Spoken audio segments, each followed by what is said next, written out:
Tentu, ini adalah versi cerita yang diadaptasi ke dalam latar Indonesia. Dengan malam musim dingin di luar sana terasa tak berujung. Angin dingin menusuk melalui celah-celah jendela yang rusak, membawa hawa dingin yang menusuk tulang dari sebuah kota kumuh di pinggir kota. Di bawah cahaya lampu minyak yang berkelip-kelip, seorang ibu tunggal berusia awal 30-an memeluk erat putranya yang masih kecil. Wajahnya kurus, gelap karena terpaan angin dan kesulitan hidup. Tangannya yang kurus gemetar mencoba menempelkan handuk hangat ke dahi putranya yang demam tinggi dan kejang-kejang. Nafas anak itu yang tersengal-sengal bercampur dengan suara gerimis yang dingin merobek hati sang ibu dalam ketidakberdayaan yang ekstrem akibat kemiskinan. Tak ada yang tahu bahwa wanita malang yang bersembunyi di kontrakan reot ini, 6 tahun lalu, adalah menantu dari keluarga terpandang yang kaya raya. Selama bertahun-tahun ia rela hidup bersembunyi dalam kemiskinan, menyembunyikan keberadaan anaknya untuk melindunginya dari kekejaman keluarga mantan suaminya.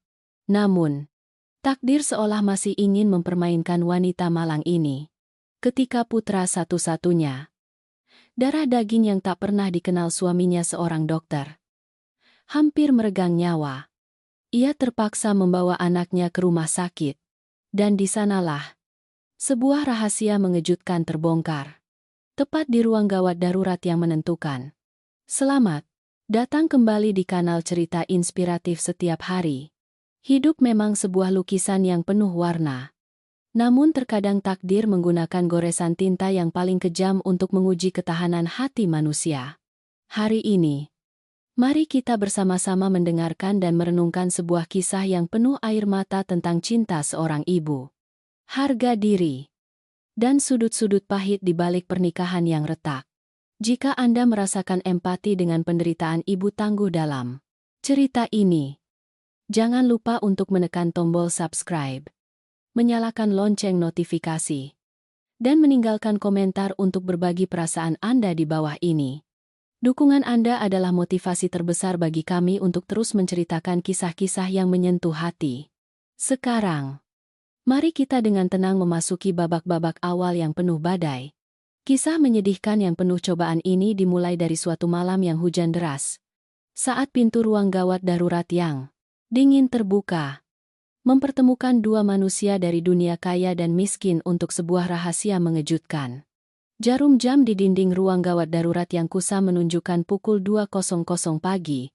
Pada jam-jam ketika sebagian besar kota sudah terlelap setelah seharian mencari nafkah, dunia di sini beroperasi dengan irama yang sama sekali berbeda. Lampu neon putih di lorong menyala terang, dingin, dan tanpa sedikit pun kehangatan. Bau disinfektan yang menyengat bercampur dengan bau darah, bau keringat kering dari shift yang panjang, menciptakan suasana yang kental, menyesakkan, dan sulit bernapas. Arya berdiri di samping wastafel. Air dingin membasahi tangannya yang kapalan akibat lebih dari 10 tahun hidupnya di ruang operasi. Ia membasuh wajahnya dengan segenggam air dingin, berusaha mengusir kelelahan yang membebani kedua matanya yang cekung. Di usia 34, Arya memiliki apa yang didambakan banyak orang, posisi yang kokoh di rumah sakit terkemuka, pujian atas operasi-operasi berisiko tinggi yang berhasil, dan masa depan yang cerah. Namun di balik seragam putihnya yang rapi, ada kekosongan yang hampa. Ia terjebak dalam shift malam, mengubah dirinya menjadi mesin yang tak kenal lelah. Menerima semua kasus gawat darurat tersulit hanya untuk menghindari rumahnya yang besar namun dingin. Kesibukan adalah obat bius terbaik yang membantunya tidak menghadapi kekosongan. Dan yang lebih penting, membantunya tidak mengingat seseorang. Suara sirine ambulans dari kejauhan melengking mengerikan, merobek keheningan malam di luar kompleks rumah sakit. Suara itu begitu familiar sehingga hanya dengan mendengar resonansinya, orang-orang di shift itu secara otomatis menempati posisinya. Dokter Arya, ada kasus gawat darurat anak yang kritis dari rumah sakit rujukan, teriak perawat dari pintu utama. Arya segera mengeringkan tangannya dengan buru-buru pada lengan bajunya, melangkah panjang dan tegas menuju ruang penerima pasien. Brancar ambulans baru saja didorong masuk, membawa hembusan udara dingin malam. Di atasnya, seorang anak kecil yang kurus. Wajahnya membiru. Dadanya naik turun dengan lemah. Dan napasnya tersengal-sengal melalui masker oksigen. Anak itu kejang parah akibat demam tinggi yang berkomplikasi menjadi pneumonia akut. Kesadarannya mulai samar. Pasien anak usia 5 tahun. Demam terus-menerus selama 3 hari. Riwayat asma bronkial. Gagal napas akut. Tingkat 2. Lapor petugas medis yang mengikuti ambulans sambil mendorong Brancar. Namun Arya tidak mendengar kalimat-kalimat selanjutnya. Telinganya tiba-tiba berdengung seperti suara gilingan padi di dalam kepalanya. Semua keterampilan profesionalnya, semua ketenangan yang dimiliki seorang kepala dokter, tiba-tiba membeku saat matanya bertabrakan dengan wanita yang berlari panik di samping Brancar. Wanita itu memegang erat sisi Brancar. Tangannya yang kurus hingga menampakkan tulang gemetar tak henti. Ia mengenakan jaket windbreaker yang sobek di bagian bawah, celana kain kasar yang penuh lumpur kering, dan sandal jepit yang usang. Rambut panjangnya yang acak-acakan menempel erat di kedua pipinya yang cekung karena keringat dan air mata yang membasahi. Wajahnya pucat pasi. Bibirnya kering pecah-pecah berdarah karena ia menggigitnya untuk menahan diri agar tidak berteriak menangis. Maya. Itu dia. Wanita yang dulu adalah seluruh dunianya. Yang menghilang dari hidupnya 6 tahun lalu tanpa jejak. Tanpa pesan. Atau bahkan alasan yang jelas. Selama 6 tahun itu, ia telah membayangkan ribuan skenario untuk hari pertemuan kembali. Ia pernah berpikir akan marah, akan menuntut penjelasan, atau setidaknya menatapnya dengan pandangan angkuh seorang yang sukses untuk membuktikan bahwa tanpa dirinya, ia tetap bisa hidup dengan baik. Namun pada saat ini, di hadapan kenyataan pahit, yang terpampang nyata, semua luka, semua harga diri seorang pria, lenyap tak berbekas. Hanya menyisakan kebingungan dan rasa sakit yang menusuk di dada kirinya. Maya juga mengenalinya. Detik-detik mata mereka bertemu di ruang gawat darurat yang menyesakan. Langkah kakinya terhuyung seolah ingin ambruk. Matanya membelalak. Dipenuhi kengerian yang luar biasa. Bercampur dengan rasa malu dan sakit hati. Ia tanpa sadar mundur selangkah. Tangannya yang memegang sisi Brancar terlepas. Seolah kehadiran Arya adalah pukulan telak pada sisa kekuatannya yang terakhir. Ia ingin melarikan diri. Naluri seorang wanita dengan harga diri yang terluka parah mendorongnya untuk segera menjauh dari pandangan Arya. Namun, rintihan lemah anak di Brancar menariknya kembali ke kenyataan. Anaknya hampir meregang nyawa. Dan saat ini satu-satunya yang bisa menyelamatkannya adalah pria yang tak pernah ia sangka akan bertemu lagi dalam keadaan seburuk ini. Dokter, perlu segera intubasi. Saturasi oksigennya turun di bawah 80, suara perawat mendesak. Menarik Arya keluar dari pusaran ingatan. Naluri etika medis dan latihan keras di lingkungan yang ekstrem telah membantu Arya mengendalikan tubuhnya dalam sekejap. Ia menoleh ke Maya.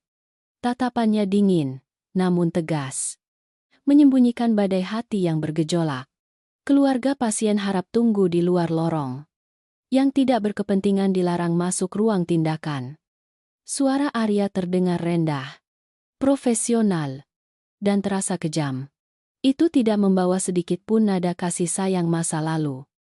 Murni perintah dari seseorang yang memegang kendali hidup dan mati di ruangan ini. Maya berdiri membeku. Melihat pintu ruang tindakan tertutup di hadapannya. Memisahkannya dari putra satu-satunya. Ia terduduk di bangku plastik dingin di lorong. Kedua tangannya memeluk lutut. Seluruh tubuhnya gemetar hebat. Air mata panas menetes di punggung tangannya yang kurus dan gelap karena terpaan angin dan kesulitan hidup. Ia memejamkan mata. Namun bayangan Arya dalam balutan seragam putih yang berwibawa dan anggun terus muncul. Berbanding terbalik dengan kemiskinan dan kesulitan yang melingkupinya. Di dalam ruang tindakan, Arya sedang menghadapi pertempuran lain. Anak kecil itu terbaring di meja operasi. Sangat kurus dan menyedihkan. Ketika menyentuh kulit anak itu yang panas seperti terbakar untuk menempelkan stetoskop, perasaan aneh, hangat, dan akrab tiba-tiba menjalar di sepanjang tulang punggung Arya. Ia menatap lekat wajah anak itu yang sedang tidak sadarkan diri. Alisnya yang tebal, hidungnya yang mancung, dan dahinya yang keras kepala. Garis-garis wajah itu tak bisa salah lagi. Keraguan yang samar namun sangat kuat muncul di benaknya, membuat tangan dokter veteran itu yang memegang jarum suntik tanpa sadar sedikit bergetar. Arya menarik napas dalam-dalam, memaksa dirinya untuk membuang semua pikiran gila itu dari kepalanya. Di depannya saat ini bukan sebuah rahasia, melainkan nyawa seorang anak berusia 5 tahun yang sedang sekarat. Siapkan epinefrin dan soluedron. Kompresi dada 120 kali per menit. Perintah Arya. Suaranya yang tegas memecah ketegangan di ruangan itu. Setiap gerakannya tepat seperti mesin yang terprogram. Ia sendiri yang mengatur tekanan mesin oksigen. Dengan hati-hati memasukkan selang intubasi melalui tenggorokan kecil pasien. Matanya tak lepas dari monitor yang menampilkan garis elektrokardiogram yang kacau. Suara mesin bip-bip yang panjang dan monoton seperti vonis yang menggantung. Keringat mulai membasahi dahi Arya, mengalir hingga pelipisnya. Namun ia tak punya waktu untuk menyekanya. Setiap kali menekan dada, setiap kali memompa back valve mask, Arya seolah mencurahkan semua harapan dan sebagian jiwanya yang telah lama mati ke dalamnya, untuk menarik anak itu kembali dari cengkeraman maut. Di luar, Maya duduk memeluk lutut.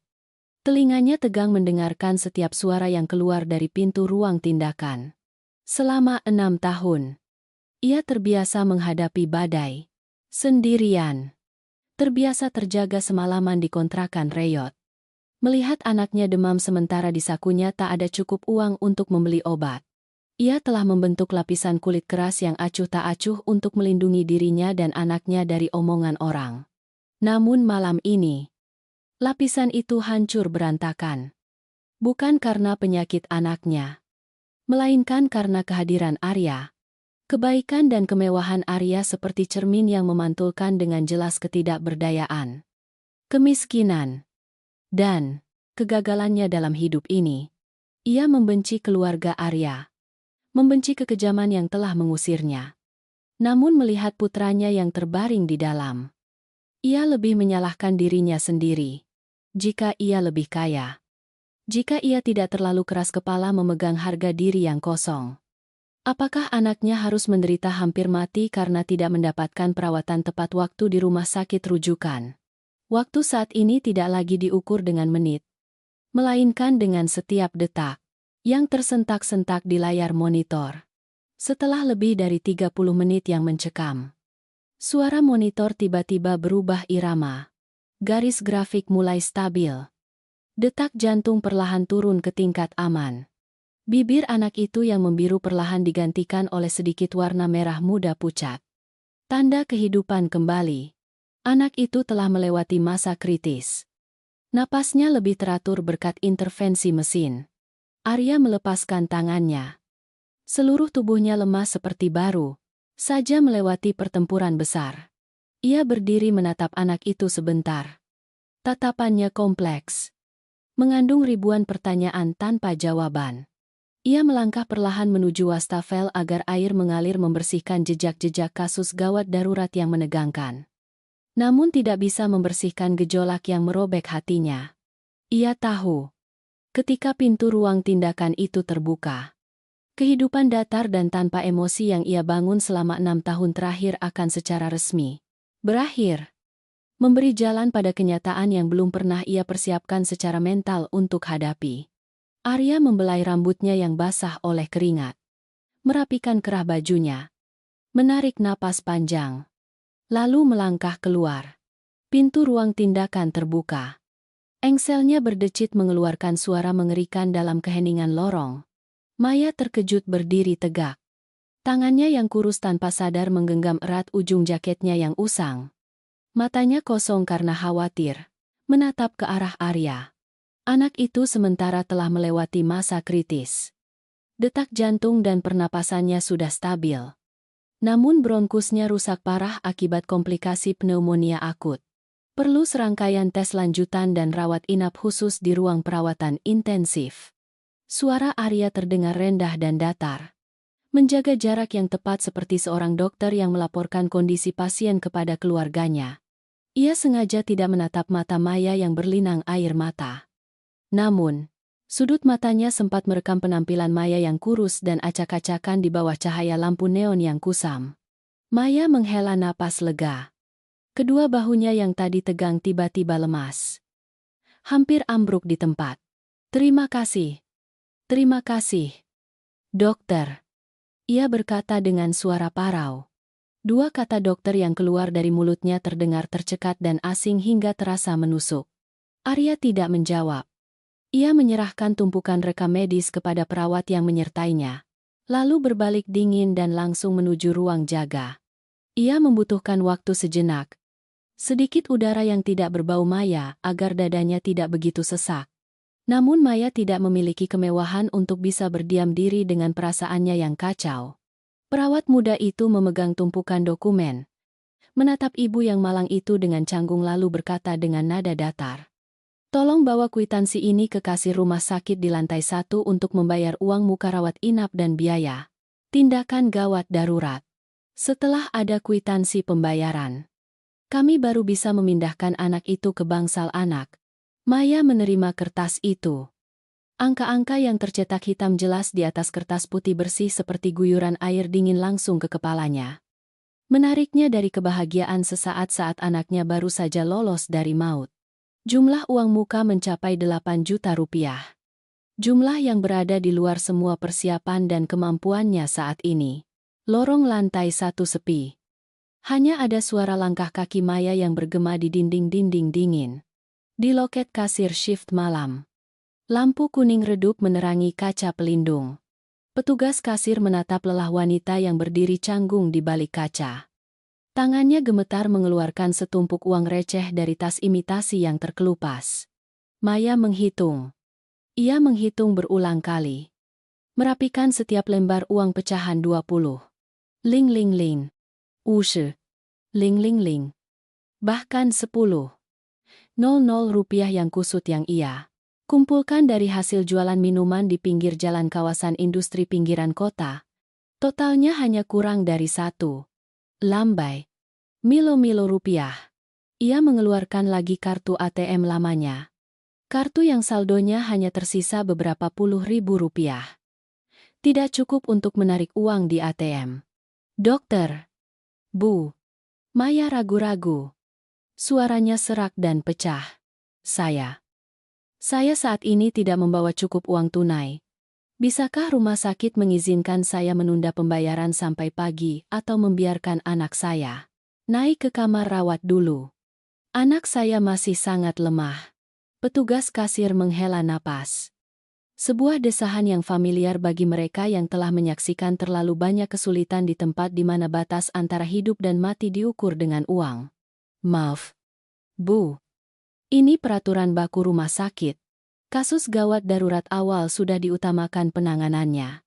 Tapi sekarang untuk rawat inap wajib ada bukti pembayaran uang muka. Baru sistem bisa menyediakan tempat tidur dan mengeluarkan obat. Ibu coba hubungi keluarga kalau ada. Minta mereka transfer atau bawa uang tunai secepatnya. Kasihan anak itu kalau terlalu lama di ruang tindakan. Tidak baik. Peringatan itu tidak bermaksud buruk.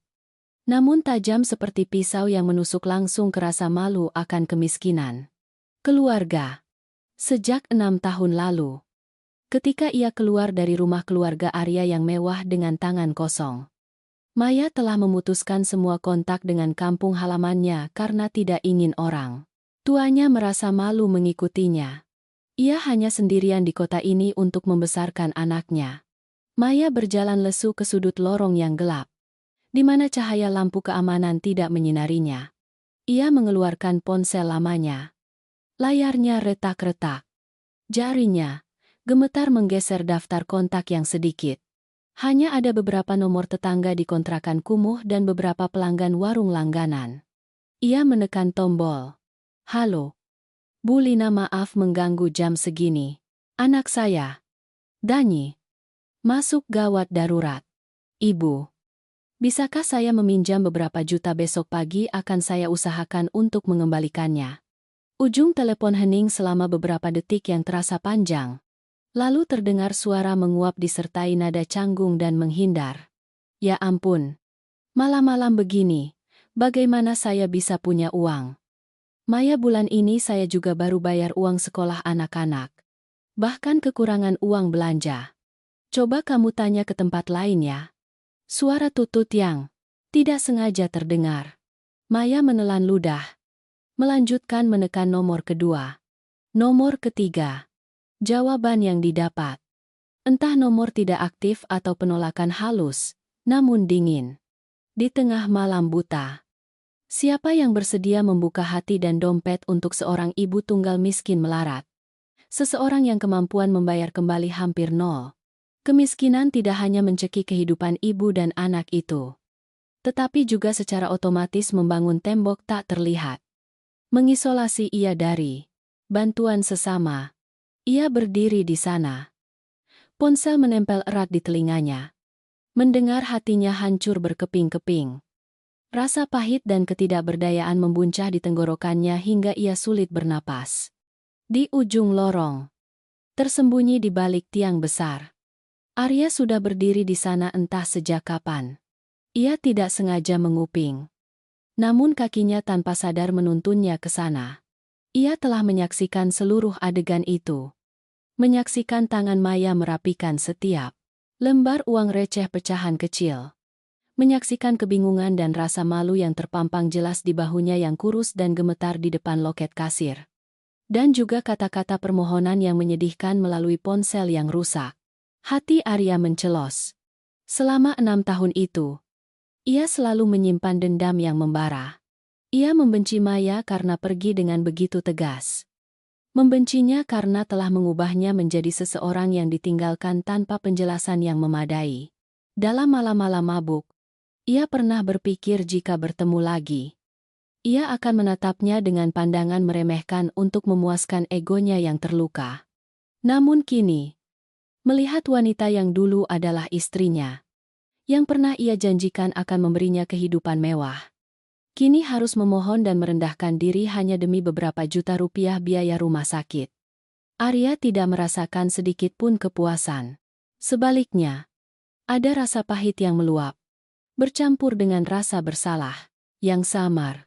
Bagaimana ia bisa hidup selama 6 tahun ini hingga mencapai titik seperti ini?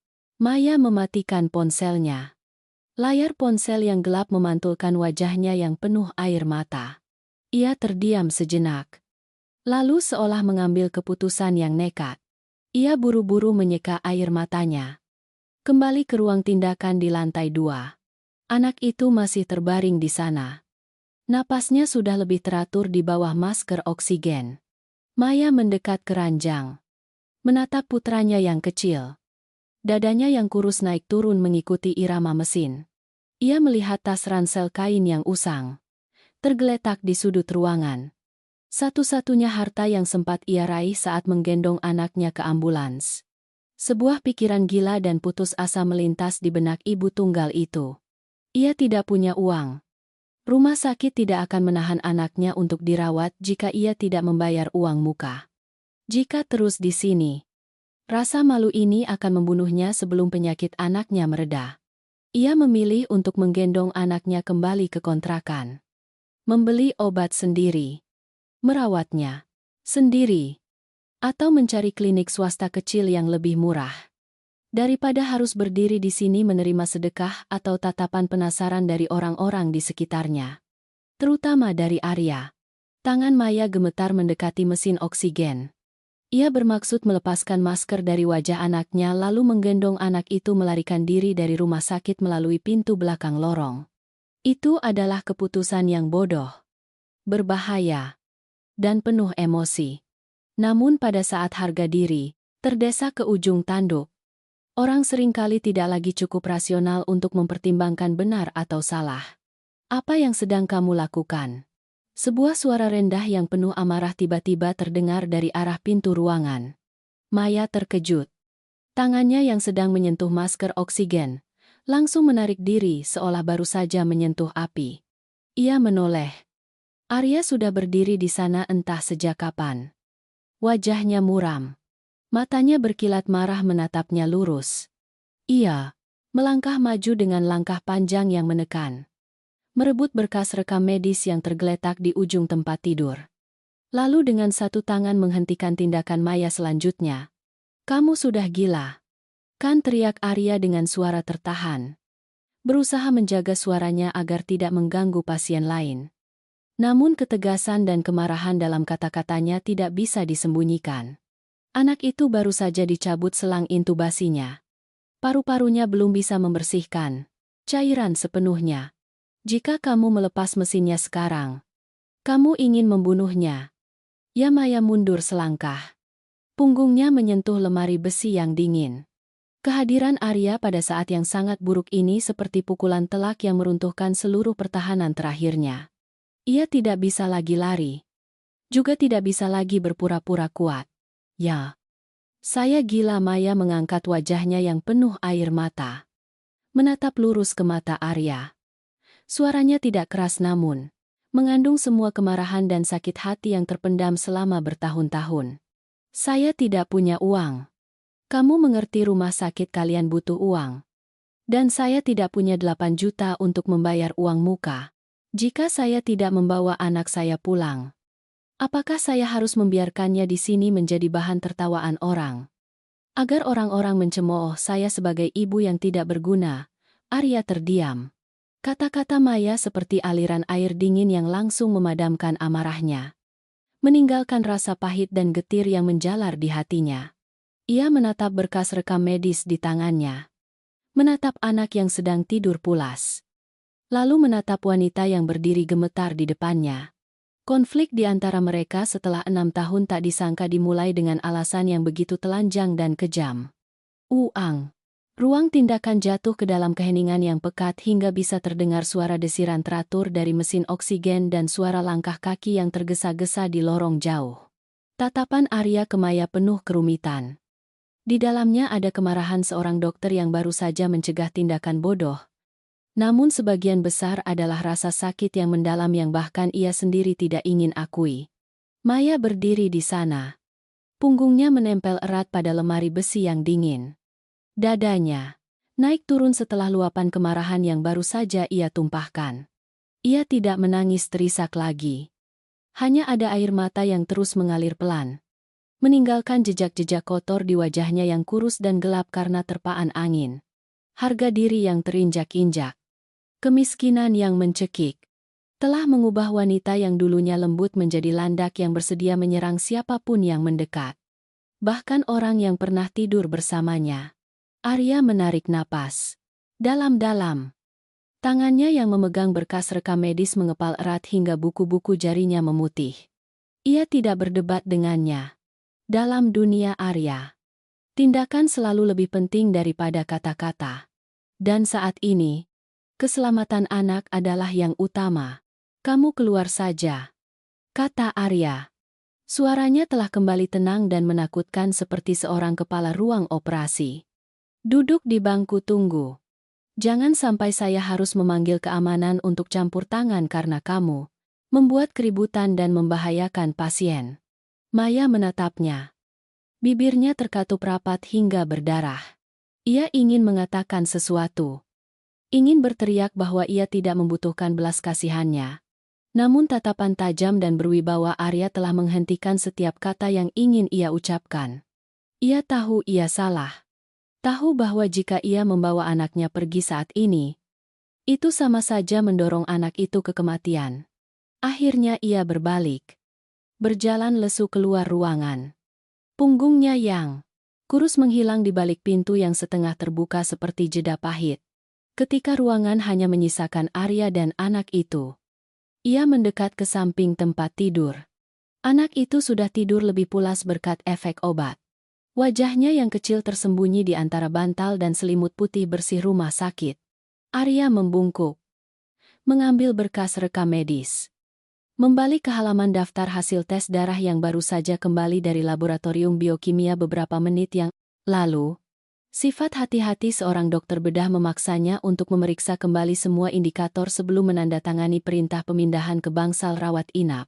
Barisan tulisan yang tercetak di lembar hasil tes itu menarik perhatiannya. Golongan darah O. Faktor GH negatif. GH. Arya terkesiap. Seluruh tubuhnya seolah membeku di tempat. Saraf-saraf di kepalanya menegang seperti akan putus. Aliran listrik menjalar di sepanjang tulang punggungnya hingga ia menggigil.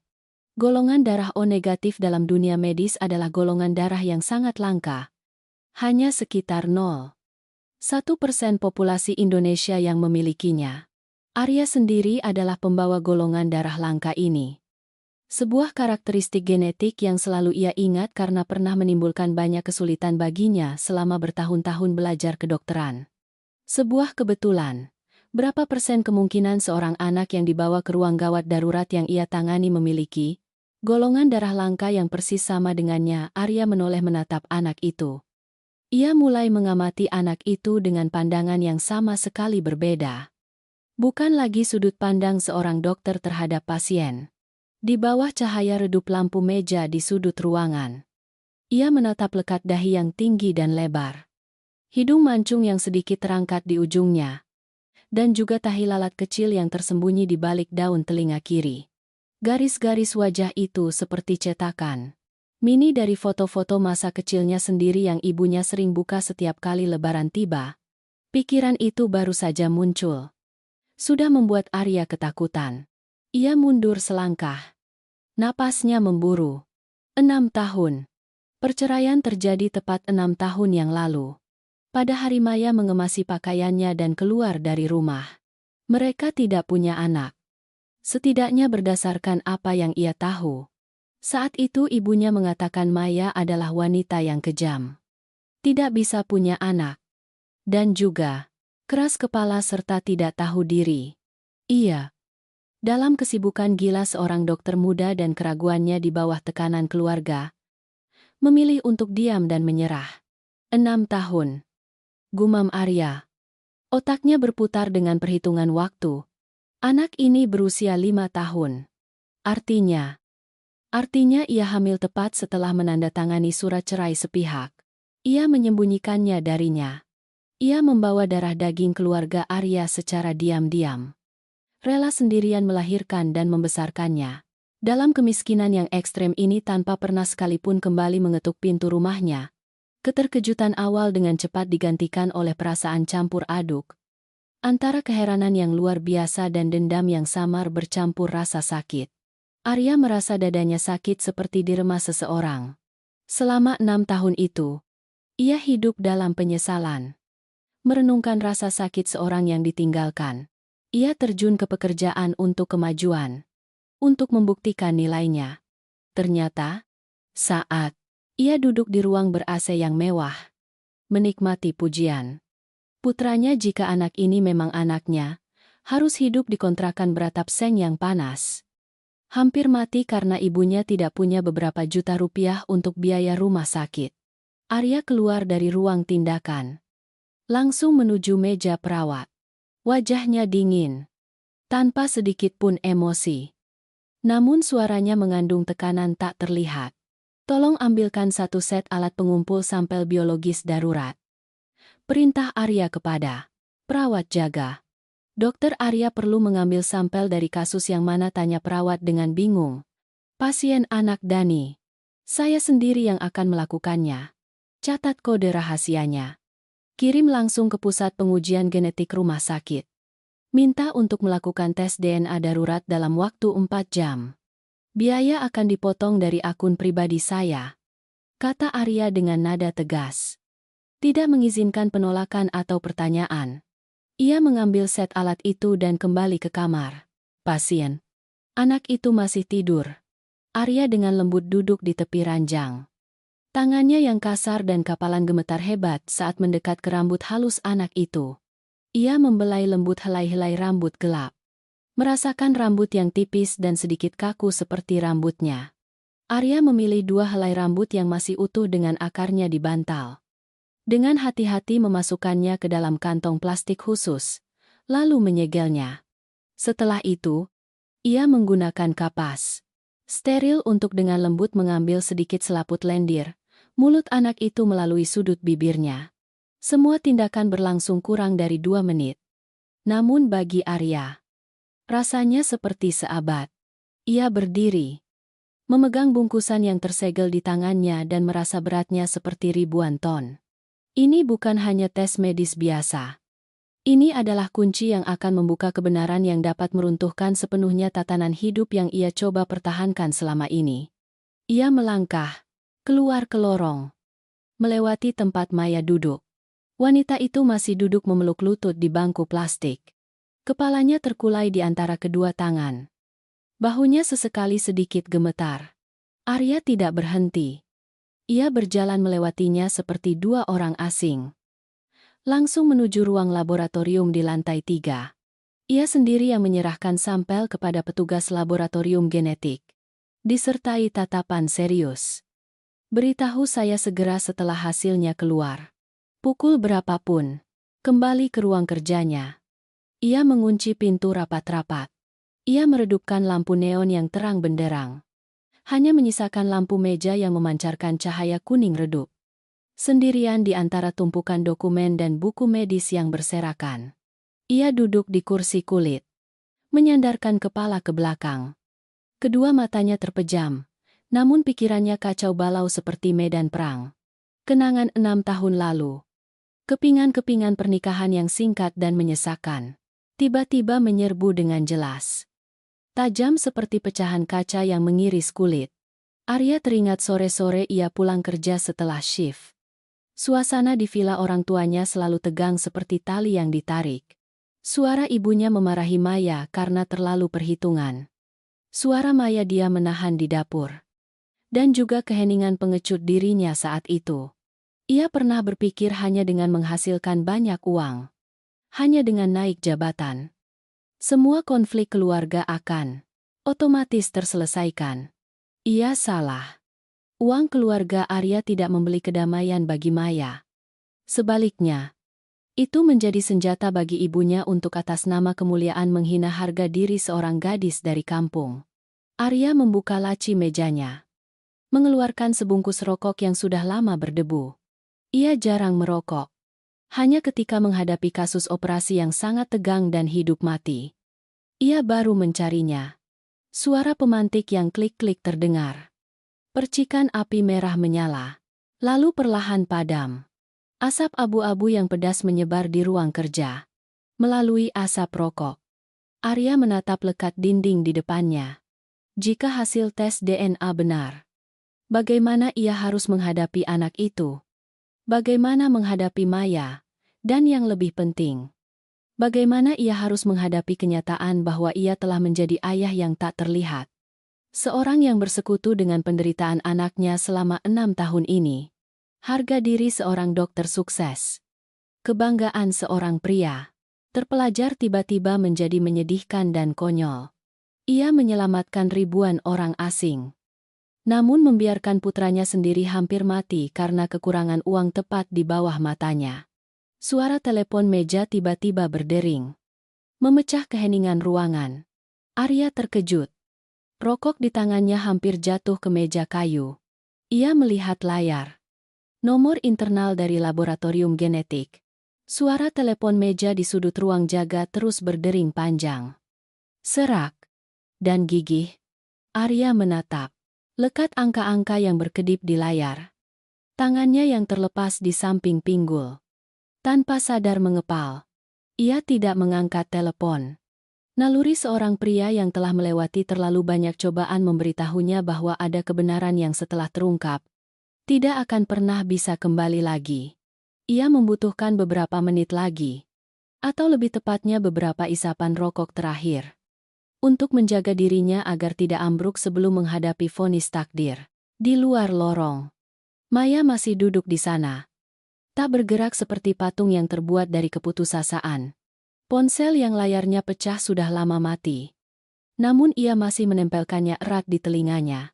Seolah itu adalah satu-satunya pelampung penyelamat yang menghubungkannya dengan dunia yang perlahan-lahan meninggalkan dirinya dan anaknya. Malam musim panas di rumah sakit tidak ada angin. Hanya ada hawa panas dari blok-blok beton yang menguap, bercampur dengan bau tubuh yang lelah, menciptakan tekanan tak terlihat yang membebani bahunya yang kurus. Maya memejamkan mata. Namun anehnya, kegelapan di depannya tidak memberinya kedamaian. Sebaliknya, itu menjadi tirai beludru hitam pekat yang memutar kembali cuplikan-cuplikan buram tentang hari-hari ketika ia masih menjadi menantu di rumah keluarga Arya. 6 tahun telah berlalu. Ia pikir ia sudah lupa atau setidaknya sudah terbiasa dengan rasa sakit itu sehingga menjadi bekas luka yang mati rasa. Ternyata tidak. Rasa sakit itu seperti aliran air bawah tanah yang mengalir pelan di bawah tanah. Hanya dengan sentuhan lembut takdir saja sudah bisa meletus. Membakar dan pahit. Ingatan Maya berhenti pada suatu sore musim dingin 6 tahun yang lalu. Udara dingin musim dingin di Jakarta saat itu terasa menusuk tulang. Namun tidak ada dingin yang lebih menusuk daripada kata-kata tajam yang keluar dari mulut Ibu Karina. Ibu dari Arya. Keluarga Arya ini sial karena mendapatkan menantu dari kampung. Miskin. Dan tidak bisa punya anak sepertimu. Suara piring-piring keramik mahal beradu klontang-klontang di dapur mewah. Maya ingat jelas saat itu ia mengenakan sarung tangan karet dan berdiri gemetar di samping wastafel. Ibu Karina berdiri tepat di belakangnya. Gaun sutra lembut yang dikenakan Ibu Karina rapi tanpa kerutan. Berbanding terbalik dengan celemek kotor yang dikenakan Maya. Alasan kemarahan. Hari itu begitu konyol sehingga Maya tidak bisa melupakannya. Ia tidak sengaja merusak sedikit piring porselen kuno bermotif biru. Seukuran butiran beras. Sebuah harta karun yang Ibu Karina jaga seperti nyawanya. Kamu tahu piring ini nilainya sama dengan gaji orang tuamu di kampung selama setahun. Kan orang yang hanya tahu menumpang. Suami kerja keras dari pagi sampai malam untuk menghidupi kamu yang gemuk di rumah lalu merusak barang. Memang dasar tidak punya. Pendidikan Maya tidak menjelaskan. Selama 2 tahun menjadi menantu, ia telah belajar bahwa setiap penjelasan kepada Ibu Karina adalah bukti ketidakpatuhan dan kesombongan. Ia diam-diam menundukkan kepala. Giginya mengatup erat hingga ia bisa merasakan rasa anyir darah di bibirnya. Air mata hangat menetes ke air sabun dingin dan cepat larut. Hal yang paling melukainya bukanlah dicemooh karena materi, melainkan penghinaan yang ditujukan langsung kepada orang tuanya. Di kampung halaman. Petani miskin yang sepanjang hidupnya tidak pernah mengambil sepeser pun dari siapapun. Selalu mengajarkan ia untuk hidup dengan kepala tegak. Villa mewah keluarga Arya terletak di pusat kota. Sebuah villa 3 lantai berwarna putih dengan halaman yang ditanami bunga-bunga impor. Orang luar melihatnya dan semua memuji Maya beruntung seperti tikus masuk lumbung padi. Namun bagi Maya, rumah itu menyesakan dan dingin. Tidak berbeda dengan kuburan, yang mengubur semua tahun-tahun terbaik masa mudanya. Setiap tindakan, gerakan, bahkan jumlah makanan yang ia ambil di setiap hidangan. Semuanya berada di bawah kendali dan pengawasan ketat ibu mertuanya. Ibu Karina selalu atas nama etika keluarga. Dengan sengaja mematahkan sedikit demi sedikit rasa percaya diri dan harga diri menantunya.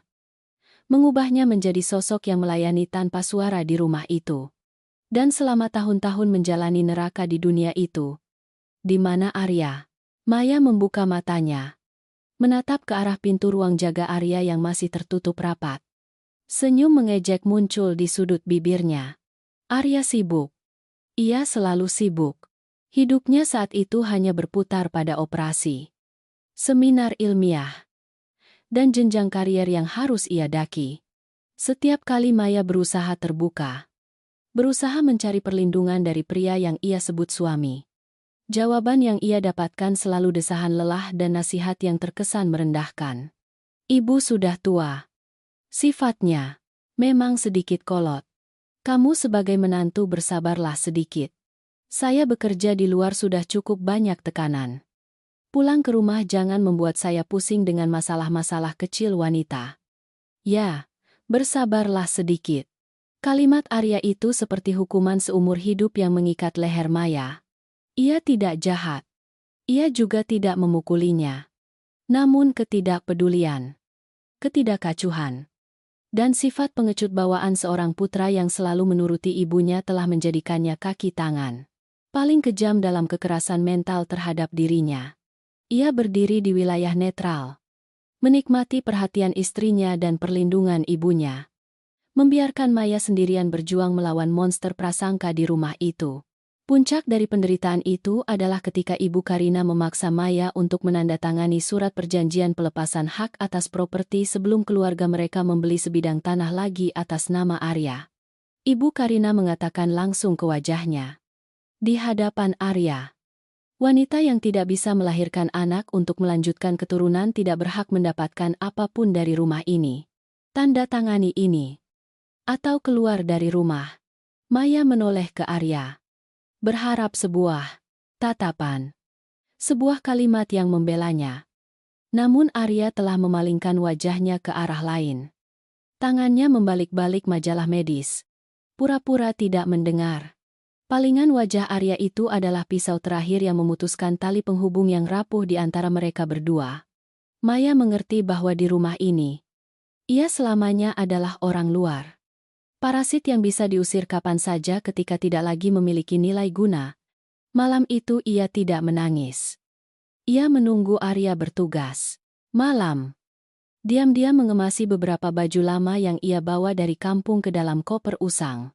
Ia berdiri di depan cermin, menatap wajahnya yang kuyu dan kurus di usia 28 dan terkejut. Ia tidak ingin dirinya mati perlahan di sangkar emas yang penuh kehinaan ini. Maya meletakkan cincin kawin di meja rias. Di samping surat cerai sepihak yang sudah disiapkan ibu mertuanya dan sudah ia tanda tangani dengan tulisan tegas tanpa sedikit pun gemetar. Ia keluar rumah saat kota masih belum ramai. Tidak membawa sepeser pun uang sedekah dari keluarga Arya. Hanya membawa satu-satunya yang tersisa, harga diri sebagai manusia. Suara sirine ambulans di halaman rumah sakit kembali melengking, memotong aliran ingatan Maya. Ia terkejut, menyentuh wajahnya, menyadari air mata telah mengalir deras entah sejak kapan. Selama 6 tahun itu, ia telah melarikan diri dari masa lalu dengan sungguh-sungguh. Bekerja keras untuk membesarkan anaknya. Ia mengira jarak, geografi, dan waktu akan menghapus semuanya. Namun takdir memang tahu cara mempermainkan ketika melemparkan dirinya dan anaknya tepat ke tempat keberadaan Arya. Dalam keadaan yang paling memalukan yang ia selalu takutkan, Maya menatap kedua tangannya. Ujung-ujung jarinya kasar dan kapalan karena bertahun-tahun bersentuhan dengan air sabun, cuci piring dan debu pinggir jalan. Ia bertanya-tanya jika saat ini Arya keluar dan mengetahui kebenaran tentang Danyi. Apa yang akan ia lakukan? Apakah ia akan merebut anaknya dari tangannya dengan kekuasaan dan uang keluarganya? Atau apakah ia akan kembali menatap dirinya dan anaknya dengan pandangan belas kasih seperti 6 tahun lalu? Pikiran kehilangan anak membuat Maya menggigil. Ketakutan yang luar biasa membuncah, mengalahkan semua kelelahan fisik. Ia tidak bisa kehilangan Dani. Anak itu adalah alasan hidupnya, nyawanya. Satu-satunya bukti bahwa ia telah ada dan melewati hari-hari paling gelap dalam hidupnya. Di dalam kantor jaga, Arya akhirnya perlahan mengangkat gagang telepon meja. Saya dengar. Suaranya serak, mengandung ketegangan yang luar biasa. Dokter Arya, hasil tes genetik darurat pasien anak Dani sudah keluar. Saya sudah mengirimkan versi digital ke sistem manajemen pribadi Anda. Suara petugas laboratorium terdengar datar melalui telepon medis. Bagaimana hasilnya? Arya jelas mendengar detak jantungnya berdebar kencang di dadanya. Probabilitas kecocokan lokus genetik antara kedua sampel biologis mencapai 99. Kesimpulannya, sampel pembanding dan pasien anak memiliki hubungan darah ayah anak biologis. Gagang telepon di tangan Arya nyaris jatuh ke meja. Meskipun sudah memiliki firasat sebelumnya melalui golongan darah langka. Namun ketika angka-angka kering dan ilmiah itu muncul mengkonfirmasi Ia tetap merasa seperti ada gempa bumi yang baru saja meratakan seluruh rasionalitasnya. Anak, berusia 5 tahun yang memakai marga ibunya, yang terbaring di luar sana. Anak yang nyaris disembunyikan ibunya dari rumah sakit karena tidak punya uang untuk membayar uang muka. Adalah darah dagingnya. Putranya. Hasil laporan tes DNA muncul di layar komputer dengan cahaya hijau lembut. Namun bagi Arya, itu tak ubahnya seperti tinta merah menyala. Mencap semua kesombongan dan ketidakpeduliannya selama 6 tahun terakhir. Ia mematikan layar. Ruangan kembali tenggelam dalam cahaya kuning redup dan kesendirian lampu meja. Arya tidak segera keluar. Ia perlu berdiri dalam kegelapan ini untuk memahami harga dari pengabaiannya 6 tahun lalu. Sementara itu, di seberang pintu, lorong rumah sakit seolah meluas seiring dengan pergeseran waktu yang lambat. Maya sedikit menggeser tubuhnya di bangku plastik yang keras. Rasa sakit di punggung menjalar ke otaknya, membuatnya lebih sadar setelah kelelahan yang memuncak. Ia melihat melalui jendela kecil kamar pasien di mana putranya yang kecil terbaring tenang. Anak itu adalah hasil dari serangkaian hari-hari badai yang berulang. Sebuah perjalanan yang jika bukan karena naluri keibuan yang kuat, ia pasti sudah ambruk sejak langkah pertama meninggalkan pernikahan neraka itu. 3 minggu setelah ia meninggalkan villa keluarga Arya dengan tangan kosong, Maya merasakan perubahan aneh pada tubuhnya. Mual kering melanda setiap pagi, disertai rasa lelah. Merindukan seteguk air hangat dari sumur di kampung halamannya. Ketika alat tes kehamilan menunjukkan 2 garis merah menyala di toilet umum terminal bus di kota kecil, Maya berdiri membeku hingga ia bisa mendengar jelas suara klakson mobil yang bising di luar jalan. Perasaan pertama yang melanda bukanlah kebahagiaan seorang calon ibu, melainkan ketakutan yang luar biasa bercampur dengan kepanikan. Ia telah bercerai. Ia telah memutuskan semua ikatan dengan pria bernama Arya dan ibu mertuanya yang kejam.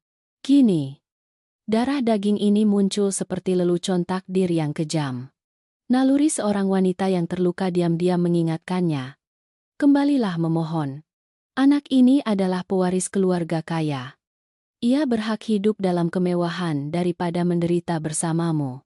Namun segera, bayangan Arya yang memalingkan wajah acuh tak acuh di samping majalah medis dan suara hinaan Ibu Karina yang menyebutnya wanita tidak bisa punya anak muncul. Tajam dan menyakitkan. Harga diri. Satu-satunya yang ia pertahankan setelah pernikahan yang hancur. Tidak mengizinkan Maya menyerah. Jika ia kembali, anak ini akan tumbuh di rumah di mana ibunya dihina sebagai parasit yang licik menggunakan anak untuk memeras. Dan anak itu sendiri juga akan dibentuk di bawah tangan diktator Ibu Karina. Menjadi mesin dingin dan pengecut seperti ayahnya. Kamu anak mama. Hanya milik mama saja. Bisik Maya. Tangannya yang kasar gemetar menempel di perutnya yang masih rata. Itu adalah sumpah tunggalnya kepada takdir. Untuk menghindari pencarian jika ada dan melindungi anak itu dari pandangan keluarga mantan suaminya, Maya memilih pindah ke kawasan industri terpencil di pinggir kota. Itu adalah tempat berkumpulnya orang-orang dengan nasib yang tidak menentu. Para pekerja miskin dari berbagai daerah yang terlalu sibuk dengan kebutuhan hidup sehari-hari sehingga tidak punya waktu untuk mengorek masa lalu seorang ibu tunggal yang sedang hamil. Hari-hari sulit dimulai dengan kontrakan seluas kurang dari 12 m² yang beratap seng. Panas terik di musim kemarau. Ruangan yang tertutup rapat itu tak ubahnya seperti oven. Maya ingat ada malam-malam yang begitu panas hingga ia sulit bernapas. Ia harus membasahi handuk usang, membentangkannya di lantai semen yang lembab lalu berbaring di atasnya. Berusaha menjaga agar janin di perutnya tidak terpengaruh oleh panas yang memancar dari keempat dinding bata yang belum diplester. Karena tidak bisa mendapatkan pekerjaan tetap sebagai buruh di pabrik karena perutnya semakin membesar. Maya menerima segala macam pekerjaan serabutan untuk mengumpulkan uang untuk biaya persalinan. Ia menerima jahitan pakaian pelindung kerja hingga pukul 2 pagi. Jari-jarinya tertusuk jarum hingga berdarah. Nyeri setiap kali cuaca berubah. Ketika menjahit tidak lagi cukup untuk membayar sewa kamar dan suplemen, ia beralih mencuci piring di warung.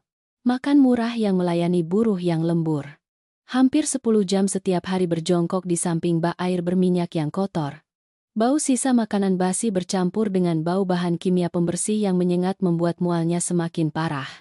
Ada saat-saat setelah mencuci beberapa piring, ia harus buru-buru berlari ke saluran air di belakang warung untuk muntah-muntah. Muntah hingga hanya keluar cairan kuning pahit di tenggorokannya. Semangat, nak. Hanya beberapa bulan lagi. Ia membelai perutnya sambil berjanji pada dirinya sendiri setelah setiap kali kelelahan. Hari Maya melahirkan jatuh pada malam badai hujan deras setahun yang lalu. Guntur bergemuruh di langit seolah ingin meruntuhkan atap seng reyot di kontrakan. Kontraksi persalinan datang dengan hebat. Setiap kali kontraksi seolah ingin merobek tubuhnya yang kurus menjadi dua. Di kontrakan yang gelap karena mati lampu, Maya sendirian berpegangan erat pada sisi ranjang. Keringat bercampur air mata, membasahi rambutnya. Tanpa suami di sampingnya untuk memegang tangan. Tanpa ibu kandung yang menenangkan. Ia hanya sendirian menghadapi pertarungan hidup dan mati seorang wanita melahirkan. Ketika tidak tahan lagi, Maya menggunakan sedikit sisa tenaganya. Merangkak ke pintu memanggil seorang nenek yang tinggal di deretan kontrakan yang sama.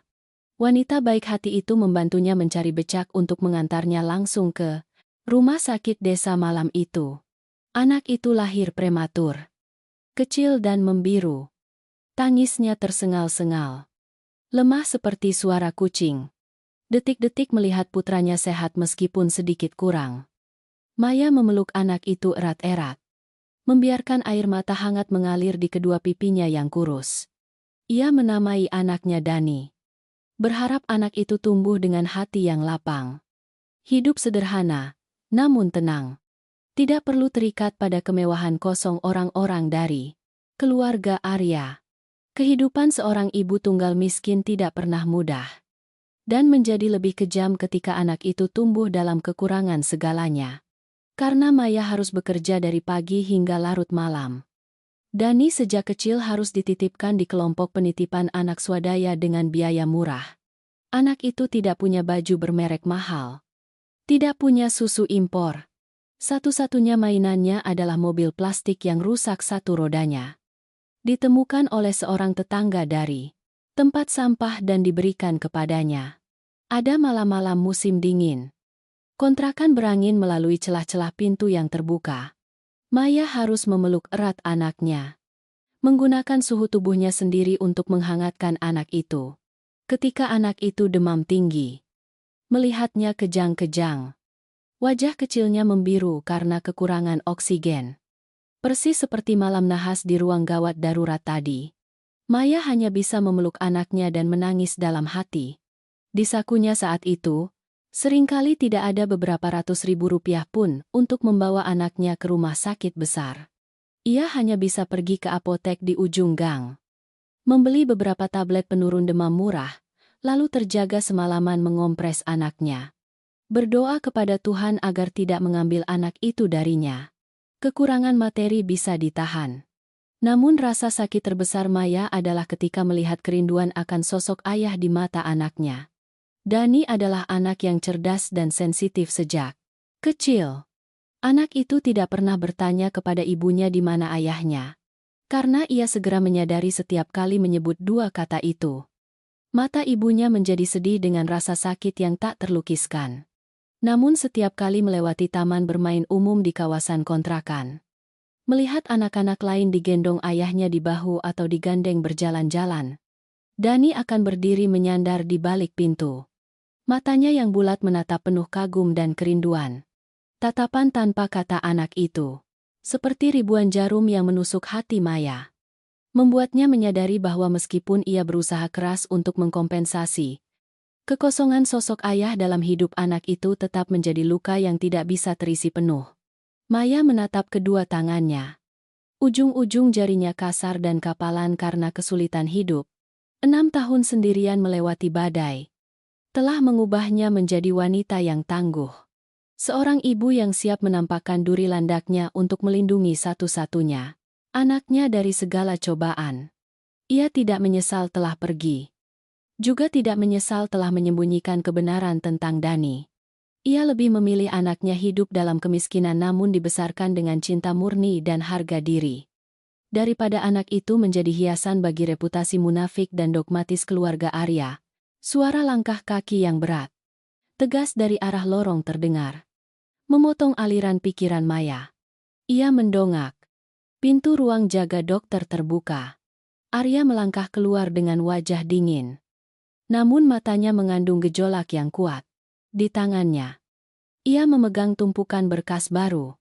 Langkah kakinya langsung menuju ke arahnya, membawa tekanan yang tiba-tiba membuat suasana di sekitarnya menyesakkan hingga sulit bernapas.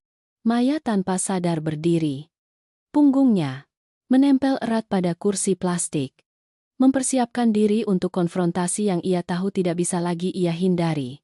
Arya berhenti tepat 3 langkah dari barisan kursi plastik. Jarak itu cukup dekat baginya untuk melihat setiap helai rambut Maya yang acak-acakan karena embun malam. Namun juga cukup jauh agar tembok tak terlihat dari 6 tahun perpisahan sempat berdiri, memisahkan dua manusia yang pernah satu jalan pulang. Berkas tes di tangannya sedikit bergetar. Suara kresek, yang sangat kecil.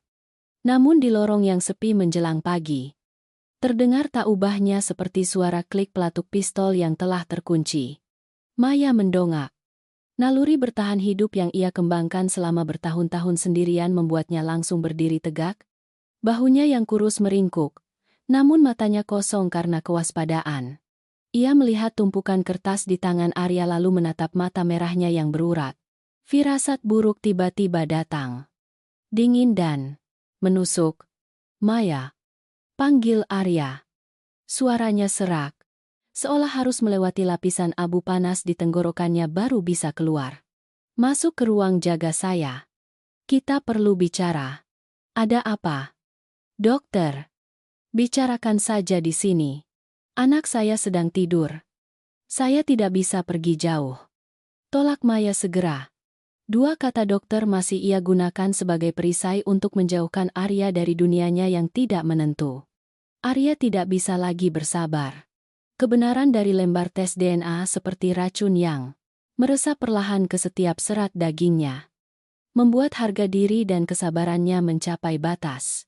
Ia melangkah maju, meraih siku Maya. Cengkeramannya tidak kuat namun cukup tegas untuk menariknya. Saya bilang masuk ke dalam. Jangan sampai saya harus mengulanginya 2 kali. Gertak Arya. Tatapannya tegas hingga menakutkan. Maya ditarik terhuyung-huyung ke ruang kerja pribadinya. Suara kunci pintu klik terdengar di belakangnya. Arya melepaskan tangannya. Berjalan, mengelilingi meja kayu. Membanting tumpukan berkas yang terbungkus plastik ke meja. Tumpukan kertas itu menimpa buku-buku medis yang berserakan. Terbuka. Menampakkan kesimpulan yang tercetak tebal dengan tinta hitam dan angka 99. 99% yang dingin. Bagaimana kamu menjelaskan ini? Arya menumpuk kedua tangan di meja, mencondongkan tubuh ke depan. Tatapannya tajam menatap wajah mantan istrinya yang perlahan memucat. Maya melirik judul kertas itu. Hasil analisis genetik. Otaknya yang sensitif sebagai seorang ibu segera memahami semuanya. Arya telah diam-diam mengambil sampel Dani. Ia telah mengetahui kebenaran yang ia coba kubur seumur hidup di bawah atap seng yang panas di kontrakan kumuh. Rahasia yang ia pertahankan dengan seluruh masa muda dan air matanya akhirnya terbongkar telanjang di bawah cahaya lampu ruang kerja. Arya? Keheningan menyelimuti. Maya tidak berteriak. Tidak menyangkal. Ia berdiri diam. Kedua tangannya terlepas. Senyum pahit dan merendahkan perlahan muncul di sudut bibirnya. Menjelaskan, apa yang harus saya jelaskan? Dokter Arya. Maya mengangkat kepalanya tinggi-tinggi. Menghadapi tatapan menekan Arya secara langsung. Kamu ingin saya menjelaskan mengapa anak itu memiliki golongan darahmu? Atau kamu ingin saya menjelaskan mengapa saya berani melahirkannya tanpa meminta izin dari keluarga bangsawan kalian? Mengapa kamu berani menyembunyikannya dariku? Arya tidak bisa lagi menahan diri. Ia membanting tangannya ke meja. Suara keras bergema di ruangan yang tertutup rapat. Anak itu anakku. Ia membawa darah keluarga Arya ini selama 6 tahun itu. Kamu membiarkan anakku hidup bersembunyi di kontrakan kotor itu. Nyaris mati karena tidak punya uang biaya rumah sakit, sementara ayahnya seorang dokter. Kamu tahu apa arti tanggung jawab seorang ibu? Maya, tuduhan Arya seperti percikan api yang dilemparkan ke gudang mesiu yang telah terpendam selama 6 tahun dalam hati Maya. Lapisan kesabaran terakhirnya lenyap. Ia melangkah maju, menghadap Arya di seberang meja kerja. Matanya berkilat dengan kemarahan yang belum pernah Arya lihat seumur hidupnya. Tanggung jawab seorang ibu. Hak apa yang kamu miliki untuk mengatakan dua kata tanggung jawab kepadaku? Suara Maya parau, namun setiap katanya tajam seperti pisau cukur. Ketika ibumu melemparkan surat cerai ke wajahku, menghina orang tuaku di kampung sebagai orang miskin dan tidak berpendidikan. Di mana kamu ketika ibumu mengatakan aku wanita yang tidak bisa punya anak? Memaksaku menandatangani surat pelepasan hak atas properti untuk menjaga kehormatan keluarga ini. Di mana kamu? Kamu duduk di sana, membolak-balik majalah. Kamu menyuruhku bersabar karena kamu sibuk tugas. Sibuk mengejar karir. Kamu diam, melihat orang menginjak-injak harga diri istrimu. Lalu sekarang hak apa yang kamu miliki untuk menuntut menjadi ayah? Arya terkesiap. Wajahnya berubah dari marah menjadi kaget, lalu perlahan memucat. Kata-kata Maya seperti pukulan langsung yang mengungkap kembali semua kepengecutan yang ia sengaja kubur atas nama kesibukan selama bertahun-tahun. Saya tidak tahu. Saya tidak tahu saat itu kamu hamil. Gumam Arya. Suaranya tiba-tiba melirih. Wibawa seorang kepala dokter sepenuhnya runtuh. Kamu tidak tahu karena kamu tidak pernah ingin tahu. Tawa Maya.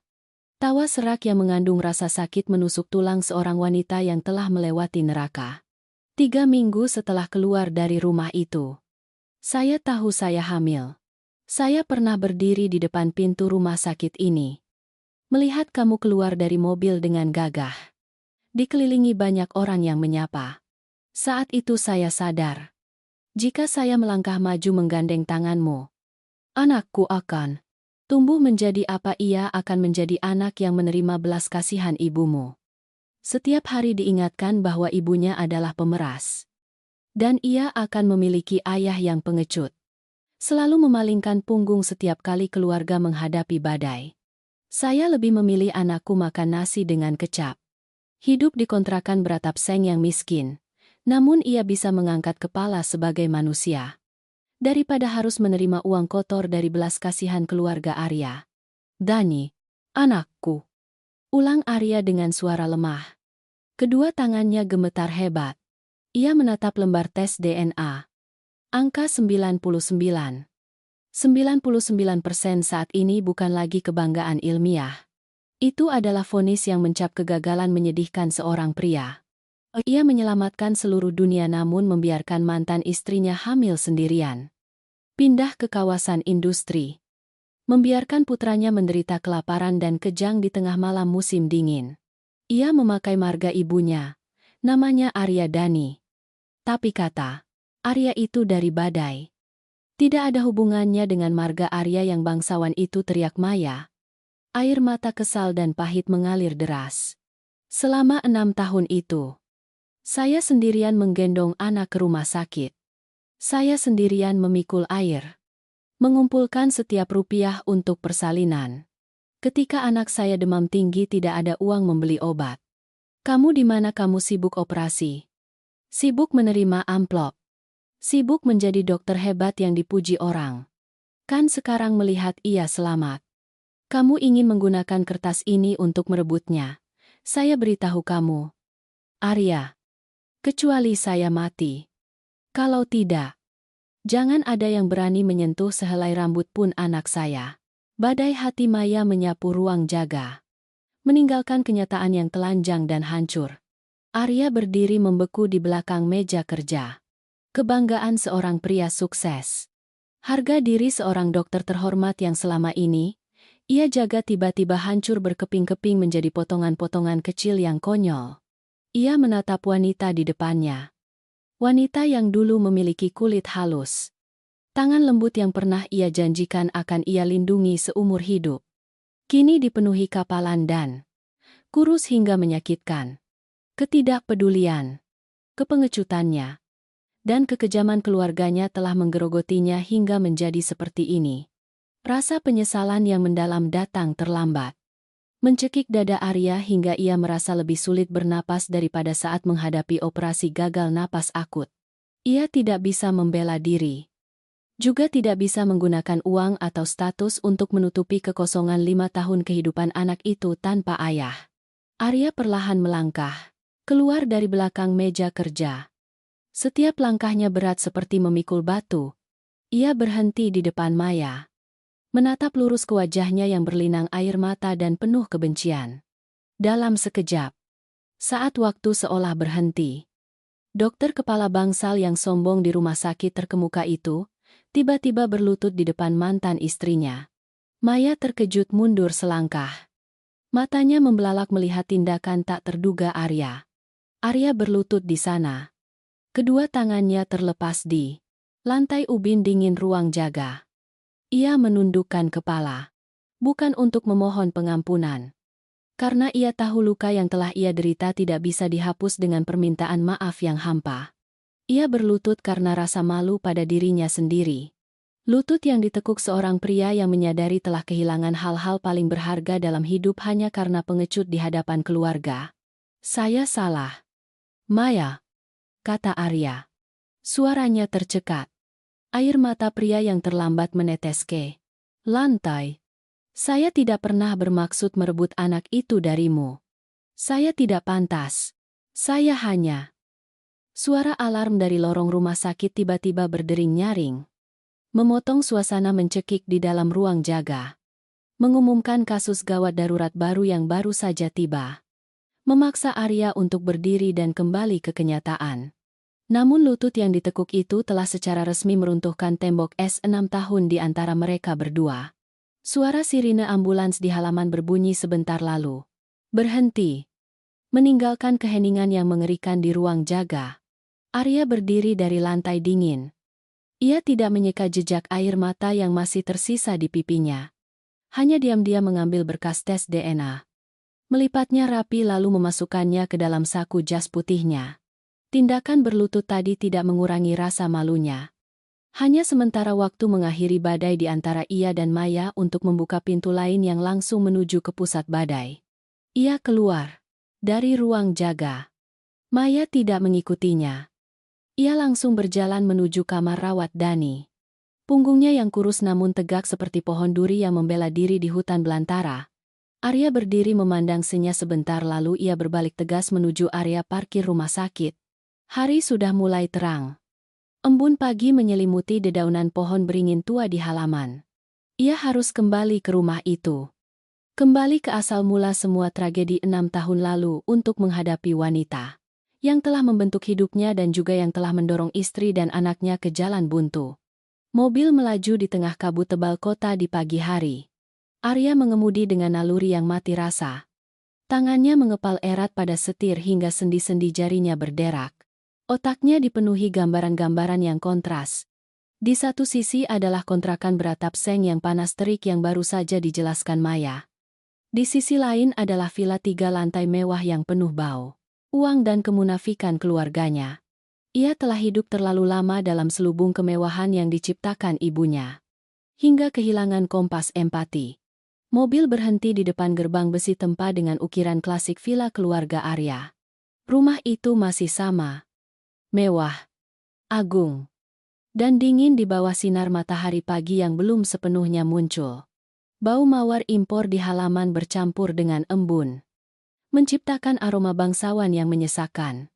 Arya mendorong pintu dan masuk ke rumah. Di dalam ruang tamu mewah, bau dupa mahal mengepul dari pembakar dupa kuno yang diletakkan di rak kayu jati. Ibu Karina sudah bangun sejak pagi. Ia duduk di sofa kulit impor, mengenakan setelan piyama sutra bludru yang anggun. Rambutnya disanggul rapi tanpa sehelai pun yang terlepas. Ia sedang santai menyeruput teh hijau. Tangannya membolak-balik katalog yang memperkenalkan apartemen liburan mewah di tepi pantai. ketenangan dan kemewahan Ibu Karina saat ini bagi Arya tak ubahnya seperti ejekan pahit atas malam mencekik yang baru saja dialami putranya di ruang gawat darurat. Sudah pulang Ibu Karina tidak mendongak. Suaranya datar membawa wibawa tertinggi seorang kepala keluarga yang patriarkis. Pulang shift malam kok terlihat lelah sekali. Nak, cuci muka sana lalu makan bubur. Bubur sarang burung walet yang ibu minta orang buatkan sejak semalam. Sebentar lagi ada anak rekan bisnis besar yang ingin bertemu denganmu. Atur waktumu baik-baik. Arya tidak menjawab. Ia melangkah perlahan menuju meja teh. Suara langkah kakinya yang berat di lantai kayu alami terdengar monoton. Ia mengeluarkan berkas tes DNA dari saku bajunya. Meletakkannya dengan keras di atas meja kaca tepat di atas katalog mewah Ibu Karina. Apa ini? Ibu Karina mengangkat alis. Pria perlahan meletakkan cangkir tehnya. Matanya menatap berkas yang terbungkus plastik dengan curiga. Cucu ibu, kata Arya. Suaranya rendah, tanpa sedikit pun nada. Namun mengandung tekanan yang tiba-tiba membuat suasana di ruang tamu membeku. Wajah Ibu Karina sedikit berubah warna. Ia mengambil berkas itu. Mengenakan kacamata bacanya dengan bingkai emas lalu mulai membaca. Barisan tulisan ilmiah, indikator biologis, dan angka kesimpulan 99. 99% hubungan darah muncul dengan jelas di bawah cahaya lampu gantung kristal yang mahal. Tangan Ibu Karina yang mengenakan cincin giok sedikit gemetar. Kacamata bacanya sedikit melorot. Anak ini dari mana? Ibu Karina mendongak menatap putranya. Suaranya kehilangan ketenangan awalnya. Digantikan oleh keheranan bercampur keraguan. Tadi malam ia mengalami gagal napas akut. Dibawa ke ruang gawat darurat yang saya tangani. Arya tersenyum pahit. Senyum penuh kepahitan dan ejekan diri. Namanya Arya Dani. Usianya 5 tahun. Ibunya Maya. Orang yang 6 tahun lalu ibu usir dari rumah karena dituduh tidak bisa punya anak dan miskin parasit. Mendengar nama Maya, wajah Ibu Karina langsung mengeras. Keheranan dengan cepat digantikan oleh ekspresi dingin. Otoriter yang khas dari wanita yang berada di puncak ketenaran dan kehormatan sosial. Ia menepis kertas tes itu ke meja. Menyandarkan punggungnya ke sofa. Melipat kedua tangan di dada. Ternyata anak itu menyembunyikan kehamilannya. Ibu Karina mendengus dingin. Nada bicaranya berubah menjadi meremehkan. Ia memang licik juga. Saat pergi berpura-pura mulia. Tidak mau mengambil sepeser pun tunjangan. Ternyata ia menyimpan rencana melahirkan anak ini untuk menunggu hari anakku sukses lalu datang menuntut pembagian harta keluarga Arya ini. Yao! Wanita kampung yang licik sepertinya sudah ibu lihat wataknya sejak 6 tahun lalu. Ibu hentikan ini. Bisa tidak? Arya tiba-tiba berteriak. Teriakan itu bergema di seluruh ruang tamu yang luas. Membuat cangkir porselen di meja sedikit bergetar. Ini adalah pertama kalinya. Dalam 34 tahun hidupnya. Seorang putra yang dulunya penurut, pengecut, dan selalu mendengarkan ibunya. Berani berbicara keras memotong perkataan Ibu Karina. Ibu Karina terkejut. Matanya membelalak menatap putranya dengan marah. Kamu berani bicara seperti itu kepada ibumu karena wanita seperti itu? Hah, anak itu. Wanita itu. Sekarang harus hidup di kontrakan beratap seng yang panas terik di kawasan industri pinggiran kota. Arya melangkah maju. Kedua matanya merah menyala. Semua kemarahan yang terpendam selama ini meluap deras. Tadi malam, cucu ibu nyaris meninggal di tangan saya karena ibunya tidak punya 8 juta rupiah untuk membayar uang muka biaya rumah sakit. Sementara ibu duduk di sini minum teh hijau. Makan bubur sarang burung walet. Membicarakan properti mewah. Cucu ibu sedang berjuang mendapatkan setiap hirupan oksigen di ruang gawat darurat. Apa ibu masih punya sedikit hati nurani sebagai manusia? Ibu Karina terkejut oleh kata-kata putranya selama beberapa detik. Apakah kenyataan tentang kehidupan sulit anak itu membuatnya ragu? Namun harga diri dan egoisme bawaan seorang yang menganut paham patriarki dengan cepat memadamkan sedikit belas kasihan yang baru saja muncul. Ia berdiri dengan marah. menunjuk wajah Arya. Kamu tidak sopan. Ibu melakukan semua itu 6 tahun lalu untuk siapa? Untuk keluarga ini. Untuk masa depanmu sendiri. Seorang dokter sukses sepertimu harus menikah dengan istri yang sepadan. Memiliki koneksi yang bisa mendukung. Bukan gadis kampung miskin yang tidak bisa membantu kariermu dan anak itu. Ibu Karina terdiam sejenak. Matanya menatap lembar tes di meja. Sebuah perhitungan dingin dan egois mulai muncul di benak wanita pragmatis itu. Anak itu. Jika memang darah daging keluarga Arya, memakai marga Arya, maka ia harus dibawa pulang ke rumah ini untuk dibesarkan. Keluarga Arya tidak bisa membiarkan orang lain menertawakan karena menelantarkan satu-satunya darah daging keturunan. Ibu akan menyewa pengacara terbaik. Berapapun biayanya untuk mendapatkan hak asuh anak itu. Ia harus dididik di lingkungan bangsawan. Bukan bersama ibu yang miskin dan berpendidikan rendah itu, sehingga tumbuh menjadi orang tidak berpendidikan. Arya menatap ibunya. Rasa jijik membuncah di tenggorokannya. Ia menatap wanita yang melahirkannya seperti melihat orang asing yang kejam. 6 tahun lalu, ibunya atas nama kehormatan keluarga mengusir Maya. 6 tahun kemudian, ibunya lagi-lagi atas nama garis keturunan menuntut untuk merebut anak itu dari tangan ibu yang telah menderita begitu banyak untuk membesarkannya. Bagi ibunya, manusia bukan makhluk beremosi melainkan hanya bidak catur. Hiasan untuk memperindah citra kehormatan dan gengsi keluarga Arya. Ibu ingin merebut anak itu seperti ibu mengusir Maya 6 tahun lalu. Kan Arya tersenyum. Air mata ketidakberdayaan mengalir di sudut bibirnya yang pahit. Ibu ingin menggunakan uang. Menggunakan kekuasaan untuk menginjak-injak harga dirinya lagi. Ya, ibu kira uang ibu itu serba bisa. Saya neneknya. Saya berhak memberinya kehidupan terbaik. Ibu Karina membanting tangannya ke sandaran kursi. Suaranya tajam. Tanpa sedikit pun kompromi. Dan wanita yang sudah pergi seperti itu.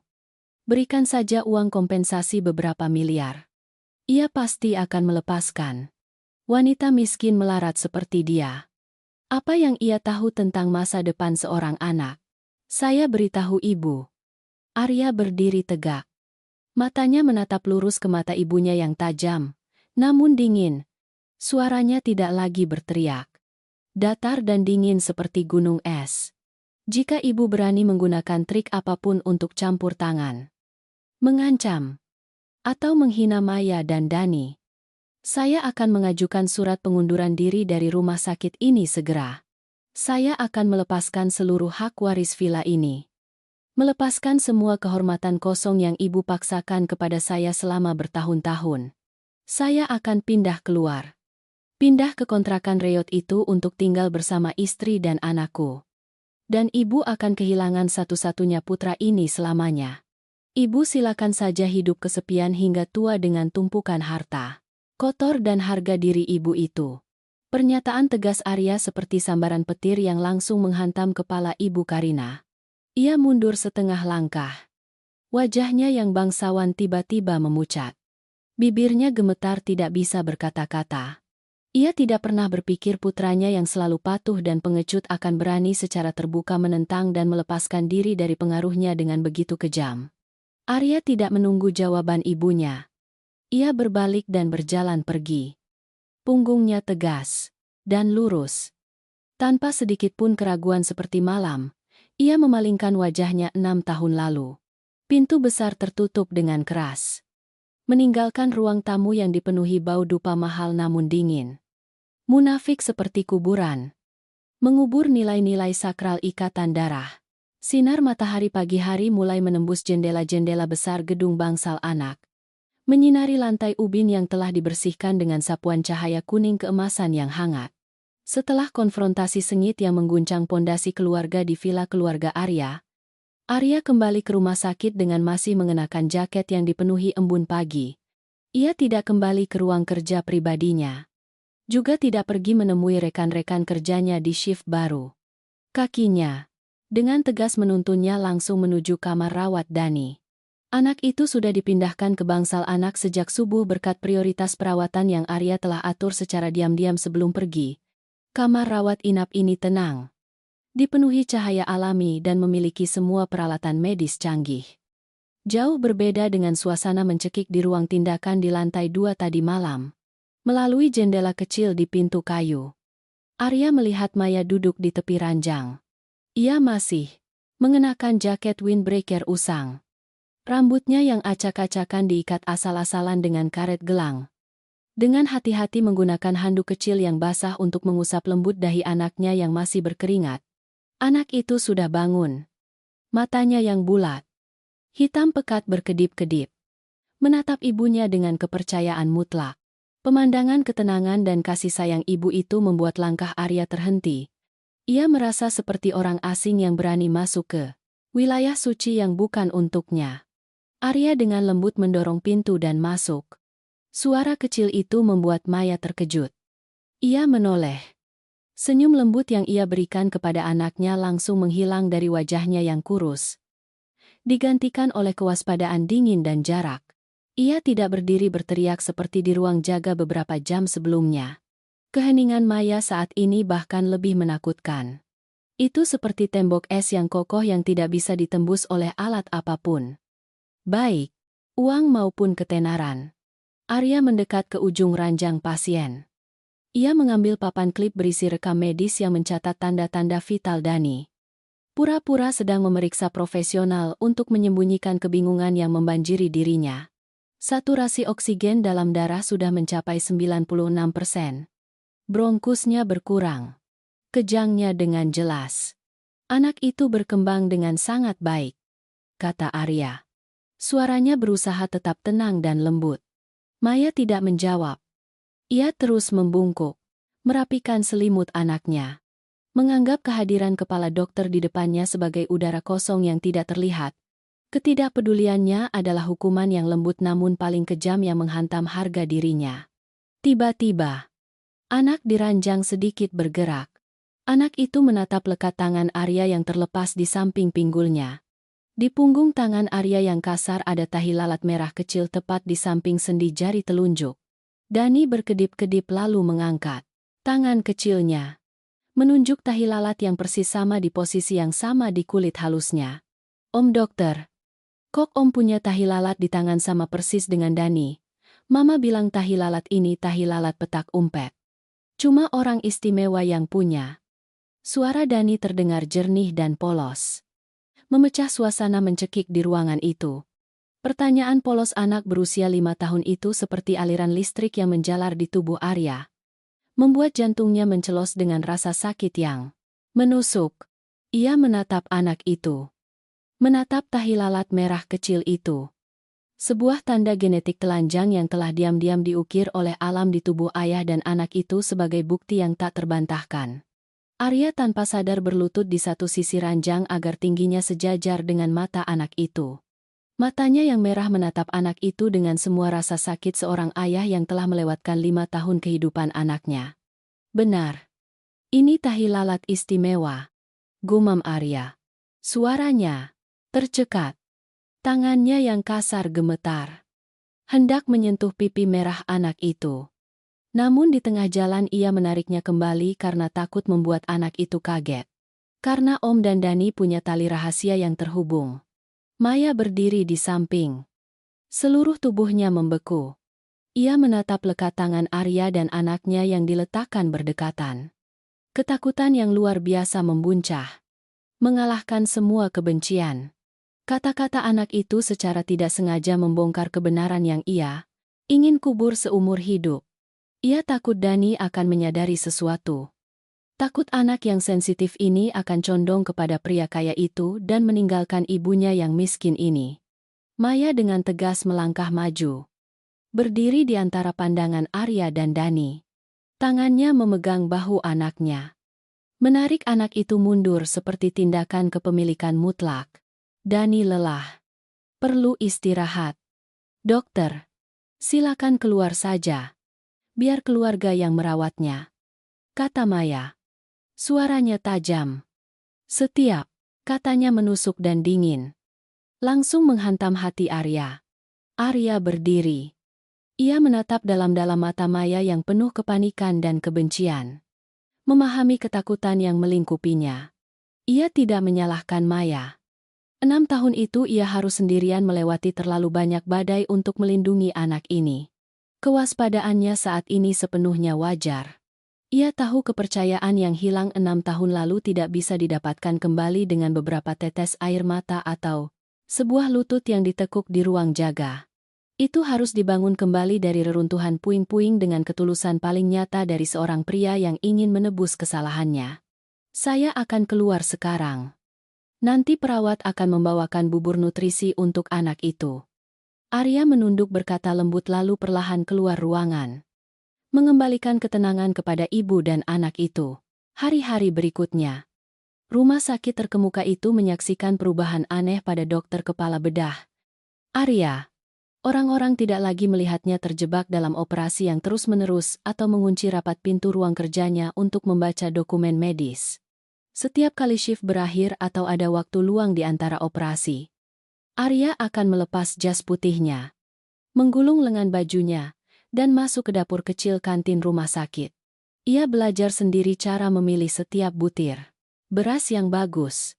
Belajar cara merebus tulang untuk mendapatkan kaldu yang gurih. Dengan hati-hati mencincang setiap potongan daging tanpa lemak untuk memasak bubur nutrisi terbaik untuk anak kecil.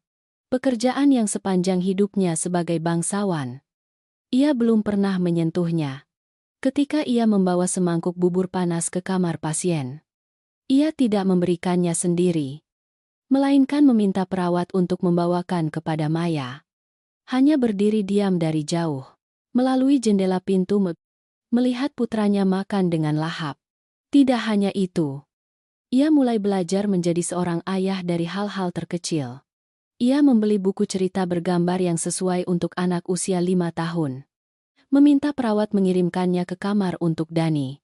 Pada malam-malam jaga yang larut.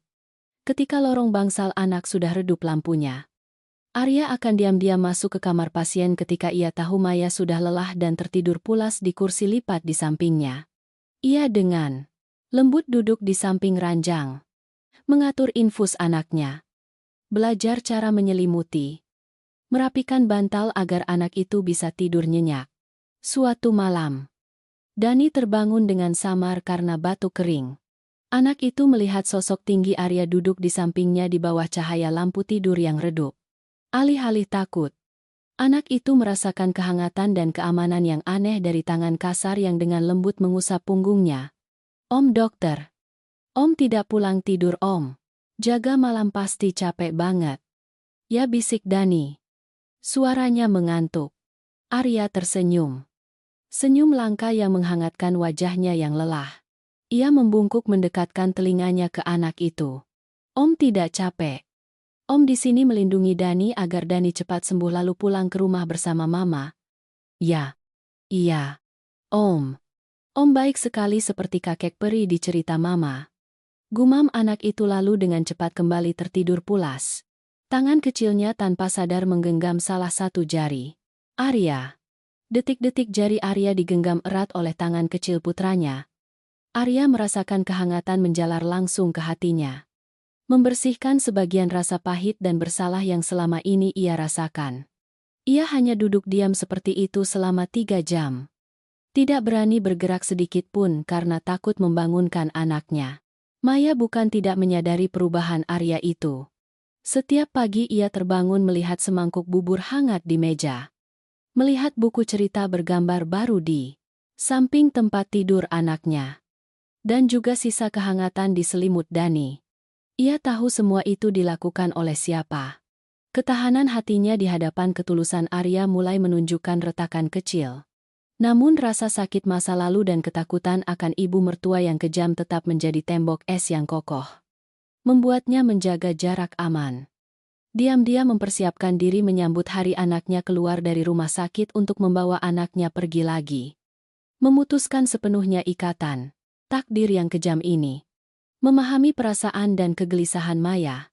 Pada hari kelima perawatan, Arya masuk ke kamar pasien dengan mentalitas yang sama sekali berbeda.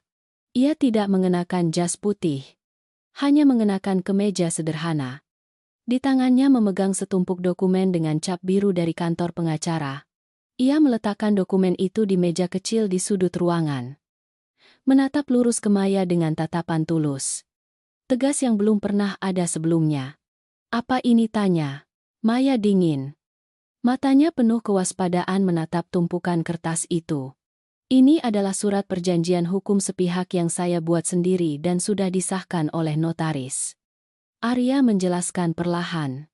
Suaranya datar namun mengandung beban yang sangat berat. "Dalam dokumen ini, saya secara sukarela melepaskan seluruh hak untuk menuntut hak asuh anak secara sepihak di hadapan hukum. Saya berjanji Dani selamanya milikmu. Marga anak itu akan tetap marga ibu. Dan saya tidak akan pernah menggunakan uang atau kekuasaan keluarga untuk merampas hak asuhmu. Saya hanya meminta satu hal saja. Izinkan saya untuk memenuhi kewajiban tunjangan medis dan pendidikan untuk anak dengan status sebagai seorang pria yang ingin menebus kesalahannya hingga anak itu dewasa." Maya terkejut melihat tumpukan dokumen di meja. Ia mengambilnya dan membaca setiap klausul yang ditulis dengan ketat. Jelas.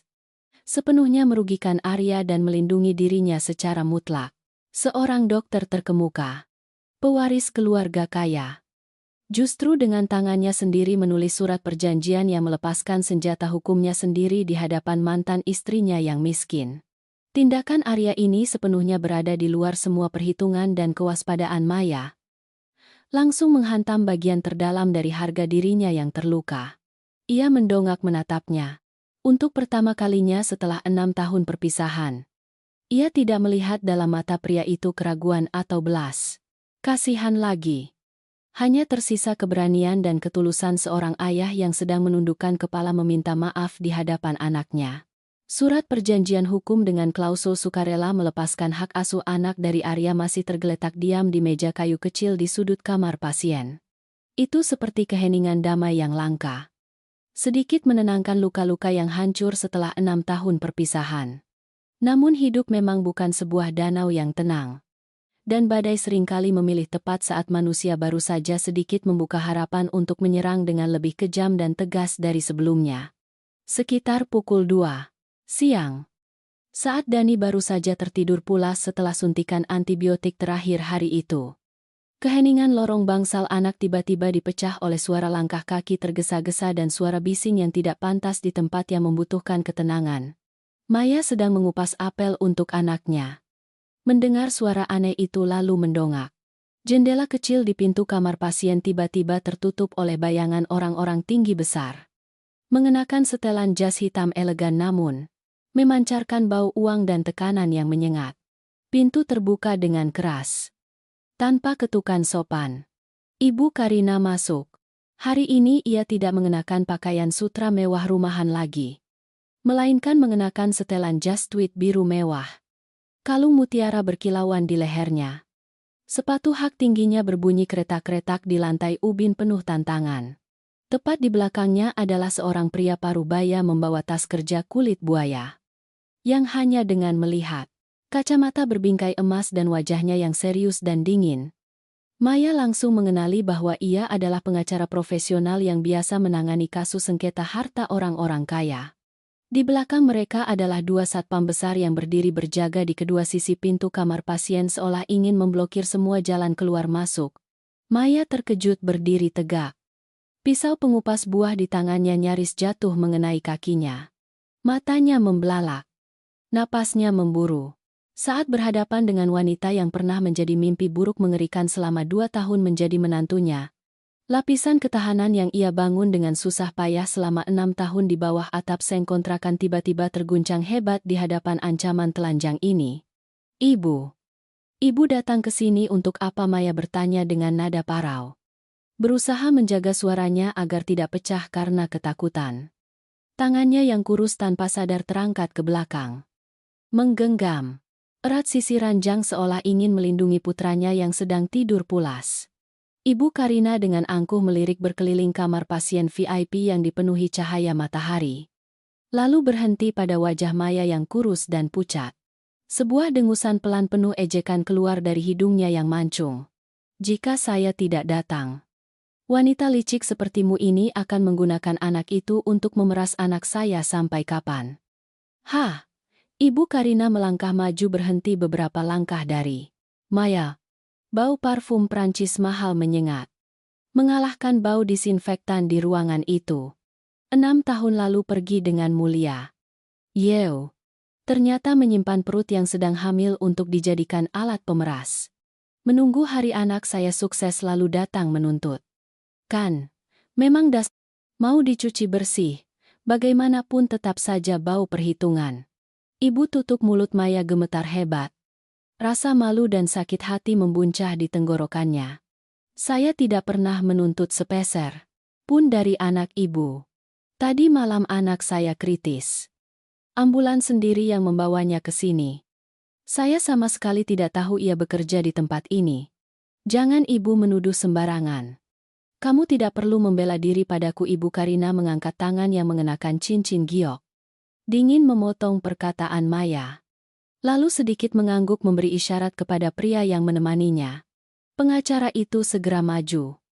Meletakkan tas kerjanya di meja. Mengeluarkan setumpuk dokumen tebal disertai pena mahal. Ia merapikan kacamatanya. Berkata dengan nada datar menggunakan bahasa hukum yang dingin dan tanpa emosi. Selamat siang, Ibu Maya.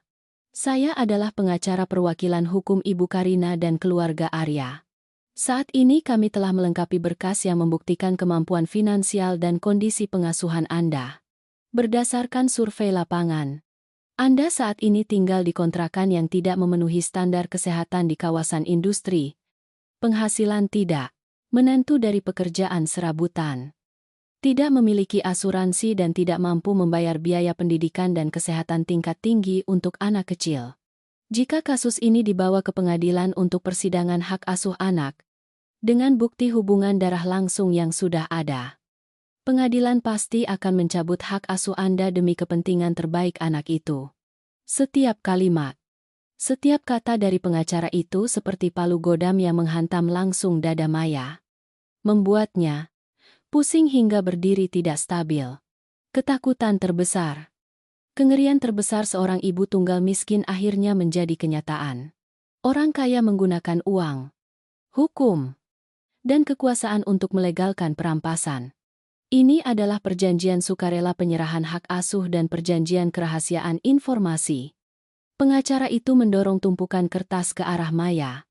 Jika Anda menandatangani ini, melepaskan hak asuh legal atas Arya Dhani dan berjanji tidak akan pernah muncul di hadapan anak itu lagi. Ibu Karina akan memberikan Anda cek senilai 5 miliar rupiah. Uang ini cukup untuk Anda membeli rumah yang layak di kampung. Hidup mewah seumur hidup tanpa harus memikul air atau mencuci piring lagi. Sebaiknya Anda realistis sedikit. 5 miliar ditukar dengan anak yang tidak bisa Anda rawat. Ini adalah harga yang sangat menguntungkan. 5 miliar rupiah. Angka itu begitu besar hingga di luar imajinasi seorang wanita yang sepanjang tahun hanya mengenal uang receh pecahan 10. Ling ling ling. Ashe. 000 rupiah seperti Maya. Namun bagi Maya, angka itu saat ini bukan penyelamat, melainkan penghinaan paling kejam yang ditujukan langsung pada kasih sayang ibu yang sakral. Orang-orang sedang menghargai anaknya yang ia kandung dan lahirkan sendiri di malam badai. Anak yang telah bersamanya melewati hari-hari kelaparan dan kedinginan di bawah atap seng yang panas terik itu dengan harga materi yang telanjang. Suara gaduh di ruangan itu membuat Dhani terkejut bangun. Anak itu membuka mata melihat orang-orang asing yang garang, dan ibunya yang gemetar menangis terseduh-seduh di samping ranjang. Anak itu ketakutan menangis meraung. Kedua tangan kecilnya terulur memeluk erat pinggang Maya. Mama. Dhani takut orang-orang ini siapa? Mama usir mereka. Mama. Dhani menangis sesenggukan. Wajah kecilnya yang baru saja memerah kembali tiba-tiba pucat pasi karena panik. Dhani sayang. Ada, Mama, di sini. Tidak apa-apa. Nak. Maya berlutut memeluk erat anaknya. Kedua tangannya memeluk anak itu erat-erat seolah ia takut hanya jika ia melepaskannya sedetik saja, monster-monster uang itu akan merebut anak itu. Ia mengangkat wajahnya yang berlinang air mata namun penuh kebencian menatap Ibu Karina. "Ibu dengarkan baik-baik," Maya berteriak. Suaranya serak, mengandung kekuatan besar seorang ibu yang terdesak ke ujung tanduk. Uang ibu memang bisa membeli rumah mewah, mobil mewah, bahkan hati nurani pengacara ini. Tapi itu tidak akan pernah bisa membeli satupun panggilan mama dari anak saya 5 miliar. 10 miliar. Atau bahkan seluruh harta keluarga Arya pun tidak sebanding dengan sehelai rambut pun dari Dani. "Ibu pergi dari sini, pergi sekarang." Wajah Ibu Karina berubah pucat karena marah melihat sikap keras kepala Maya. Ia melangkah mendekat, merebut berkas dokumen di meja, melemparkannya langsung ke arah Maya. "Jangan, kamu tidak tahu diri, mau minum racun daripada anggur. Akan saya lihat wanita miskin melarat sepertimu ini dapat uang dari mana untuk melawan keluarga Arya ini. Hanya dengan satu jentikan jari saya, kamu akan dipecat. Kontrakan reotmu akan diambil kembali. Saat itu kamu bisa membawa anakmu ke jalanan dan menggigit harga diri saja." "Ya, tanda tangani sekarang, Ibu," Karina berteriak. Keanggunan dan kemewahan awalnya lenyap sepenuhnya, menampakkan sifat otoriter dan kejam seorang atasan yang terbiasa memaksakan kehendak. Seorang satpam yang berdiri di sampingnya mendengar perintah, segera melangkah maju. Tangannya yang besar hendak meraih bahu Maya untuk menariknya dari ranjang pasien, memaksanya menghadapi kertas untuk ditandatangani. "Lepaskan tangan kotormu dari istriku." Sebuah teriakan tegas seperti sambaran petir menggema dari arah pintu kamar pasien. Pintu didorong kuat hingga bergetar. Arya masuk dengan wajah yang penuh kemarahan. Jas putihnya berkibar mengikuti setiap langkahnya yang tegas. Ia menyerbu seperti anak panah, menggunakan kekuatan besar untuk memelintir pergelangan tangan satpam yang hendak menyentuh Maya hingga satpam itu berteriak kesakitan lalu ambruk ke lantai ubin. Arya berdiri menghalangi tepat di depan ranjang pasien. Punggungnya, yang lebar seperti tembok kokoh, sepenuhnya melindungi Maya dan anaknya di belakang. Napasnya memburu. Matanya berkilat marah menatap lurus ke arah ibunya dan pengacara yang berdiri membeku di samping meja teh. "Arya, apa yang kamu lakukan? Kamu berani memukul orang ibu karena wanita ini?" "Hah?" Ibu Karina gemetar karena terkejut dan marah melihat putra satu-satunya. Arya tidak menjawab ibunya. Ia membungkuk mengambil tumpukan perjanjian penyerahan hak asuh anak yang berserakan di lantai. Di hadapan Ibu Karina, di hadapan pengacara, dan seluruh perawat rumah sakit yang berdiri berkerumun di lorong menguping. Arya menggunakan kedua tangannya yang kasar dengan tegas merobek dokumen itu menjadi 2, menjadi 4. Lalu melemparkan serpihan-serpihan putih itu langsung ke dalam tas kerja kulit buaya yang mahal itu. "Saya sudah memperingatkan ibu sejak pagi. Kan?" Suara Arya datar namun mengandung kekejaman dan ketegasan yang belum pernah ada sebelumnya. "Ibu meremehkan perkataan saya begitu. Ya Arya, kamu sudah gila, kamu pindah keluar tinggal bersamanya." "Dapat apa? Ia hanya orang miskin melarat," Ibu Karina berkata dengan suara parau. Ketakutan mulai merasuki pikirannya saat melihat tatapan putranya yang kejam. "Pengacara, dengarkan baik-baik." Arya menoleh menatap lurus ke arah pria berkacamata berbingkai emas itu. Kata-katanya tajam dan menusuk. "Saya Dokter Arya, kepala bedah di rumah sakit ini. Jika keluarga Arya ingin menuntut ke pengadilan untuk merebut hak asuh anak, saya akan menjadi saksi pertama yang berdiri di hadapan pengadilan secara terbuka melawan ibu saya sendiri. Saya akan memberikan semua bukti tentang tindakan kekerasan mental, pemaksaan perceraian 6 tahun lalu, dan tindakan penggunaan uang untuk mengancam, merebut anak hari ini oleh Ibu Karina. Mari kita lihat apakah harga diri terhormat keluarga Arya bisa menahan skandal yang mengguncang media ini." Pernyataan kejam Arya seperti guyuran air dingin yang langsung menghantam harga diri Ibu Karina yang lebih besar dari langit. Secara resmi mendorong konflik keluarga ke tingkat yang tidak bisa lagi diselamatkan. Serpihan-serpihan kertas perjanjian perampasan itu jatuh berserakan di lantai bangsal anak, seperti kelopak bunga layu dari sebuah keluarga. Dihantam badai hati Arya hingga hancur. Berkeping-keping. Ibu Karina berdiri membeku. Wajahnya yang cantik dan bangsawan selama ini tiba-tiba menunjukkan kerutan ketidakberdayaan dan ketakutan. Melihat putra satu-satunya berdiri tegak seperti gunung melindungi istri dan anaknya, ia mengerti bahwa jentikan jarinya yang penuh kuasa dengan uang telah sepenuhnya kehilangan nilainya. Pengacara buru-buru mengemasi tasnya. Kedua satpam dengan lesu menarik diri keluar ke lorong di bawah tatapan meremehkan orang-orang di sekitarnya. Ibu Karina menatap Arya sekali lagi. Bibirnya gemetar tidak bisa berkata-kata. Lalu berbalik dan berjalan lesu, meninggalkan di belakangnya kekosongan dingin kehancuran. Ketika suara langkah kaki terakhir menghilang di balik sudut lorong, kamar pasien VIP tiba-tiba kembali ke ketenangannya yang semula. Arya menghela napas panjang. Bahunya yang tadi tegang tiba-tiba lemas.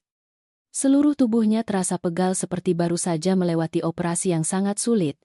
Ia berbalik menatap Maya dan anaknya yang masih berpelukan erat di ranjang pasien kecil. Dani sudah berhenti menangis terisak. Anak itu menyandakkan kepalanya ke dada ibunya yang kurus. Matanya yang bulat masih berair menatap Arya dengan rasa terima kasih dan kekaguman yang polos.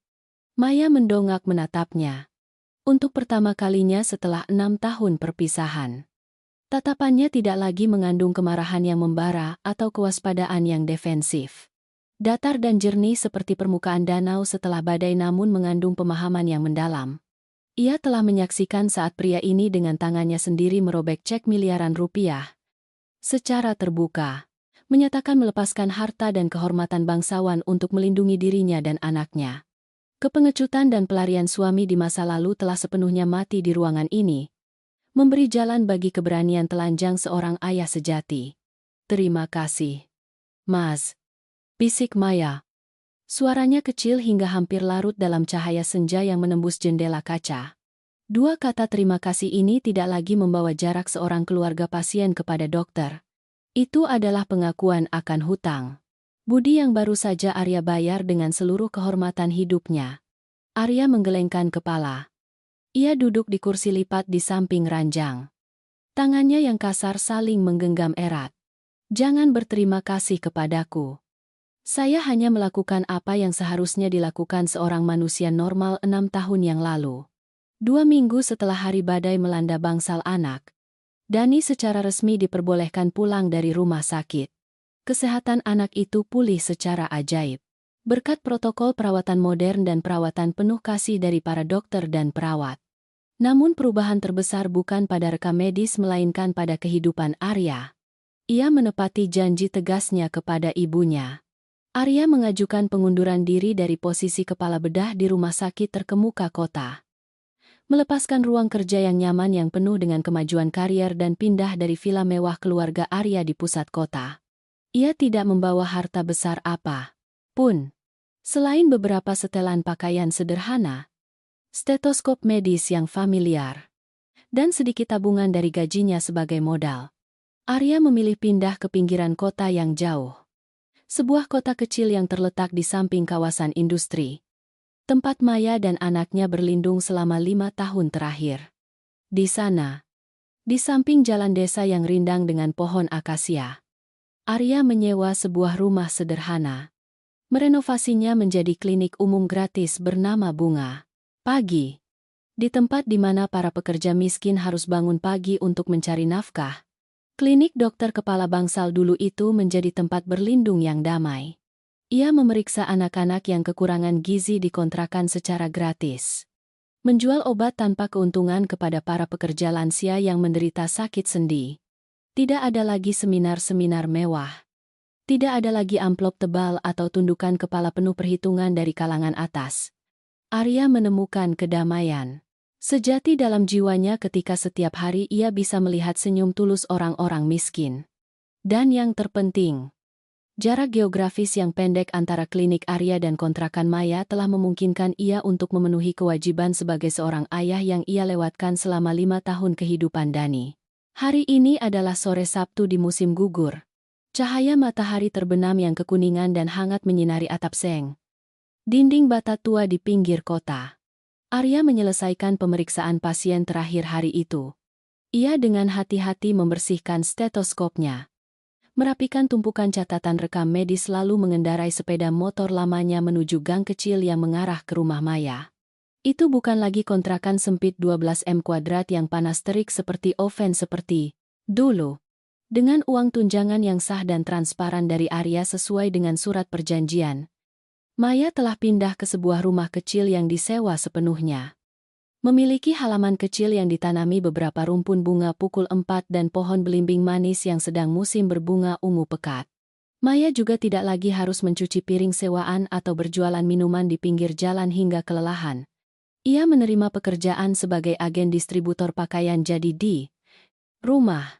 Meskipun pekerjaan itu tidak membuatnya kaya raya, namun cukup untuk ia memiliki waktu memasak sendiri makanan hangat untuk anaknya dan mengantar anaknya ke sekolah setiap hari. Ketika Arya masuk ke halaman, Dani yang sedang bermain mobil plastik di teras rumah langsung berteriak riang. Ayah Arya sudah pulang. Anak itu berlari menyambutnya. Kedua tangan kecilnya terentang lebar langsung memeluk Arya. Arya membungkuk menggendong putranya. Mengangkat anak itu di kedua bahunya yang lebar. Tawa polos anak berusia 5 tahun itu bergema di seluruh halaman kecil, mengusir semua kelelahan, debu, dan terpaan angin dari hari kerja yang panjang. Arya menempelkan pipinya ke kulit halus anaknya yang berbau susu. Merasakan tahi lalat merah di punggung tangannya menyentuh leher anak itu. Sebuah ikatan suci yang tidak ada kekuatan di dunia ini yang bisa memisahkannya lagi. Maya keluar dari dapur kecil. Di tangannya memegang sekeranjang kangkung yang baru saja ia petik. Ia mengenakan baju kebaya koklat sederhana. Rambutnya yang tergerai sebahu kini terlihat lebih rapi, penuh vitalitas dari sebelumnya. Melihat pemandangan kedua ayah dan anak yang saling berpelukan di bawah cahaya senja, tatapan Maya tiba-tiba melembut. Senyum tipis dan tenang muncul di sudut bibirnya. Ia tidak lagi menatapnya dengan kebencian. Waktu dan ketulusan nyata Arya selama berbulan-bulan terakhir telah mencairkan bongkahan es kokoh di hati ibu tunggal itu. Masuk, cuci tangan dan kaki lalu makan. Hari ini saya masak sayur asem ikan gabus dengan okra, kata Maya. Suaranya lembut dan hangat. Sebuah ajakan sederhana namun mengandung semua kasih sayang seorang wanita yang telah melewati badai. Oke, saya bantu kamu menyiapkan hidangan, jawab Arya. Matanya menatap Maya dengan penuh rasa terima kasih. Kisah ini tidak berakhir dengan pernikahan mewah yang megah di bawah cahaya lampu gantung kristal. Juga tidak ada rekonsiliasi paksa dan munafik dengan ibu mertua yang kejam di vila besar kota. Itu terlalu klise dan tidak realistis bagi luka-luka mendalam dalam hidup. Ini berakhir dengan awal baru yang penuh kedewasaan dan kesederhanaan. Mereka belum sepenuhnya kembali menjadi suami istri di bawah nama surat nikah yang sah secara hukum. Namun mereka telah menemukan satu sama lain di tingkat kehidupan yang lebih dalam. Penghormatan mutlak terhadap harga diri masing-masing. Pemahaman mendalam tentang kesalahan masa lalu. Dan bersama-sama menanggung masa depan anak. Makan malam disajikan di meja kayu kecil yang diletakkan di dekat jendela yang berangin di pinggir kota. Suara piring dan sendok yang beradu kling-kling. Suara Dani yang cerewet menceritakan teman-teman barunya di taman kanak-kanak bercampur dengan aroma harum dan mengepul dari semangkuk sayur asem. Di luar sana, cahaya pagi hari yang lama telah padam. Namun pagi baru yang lebih hangat dan tenang, benar-benar mulai terbit dari reruntuhan badai yang telah mereka lalui dalam hidup mereka. Anak itu mengangkat kedua tangan kecilnya, menggenggam tangan kasar Arya dan tangan kurus Maya yang bertumpuk di atas meja. Menyampaikan pesan yang diam, namun kuat tentang nilai pemahaman. Keberanian untuk memperbaiki kesalahan. Dan cinta sejati yang melampaui segala ketenaran. Status. Dan prasangka biasa. Terima kasih telah mendengarkan sampai akhir cerita. Jika Anda merasa cerita ini bagus, silakan tinggalkan komentar. Bagikan perasaan Anda. Dan subscribe kanal ini untuk menemani cerita-cerita berikutnya. Sampai jumpa di video selanjutnya.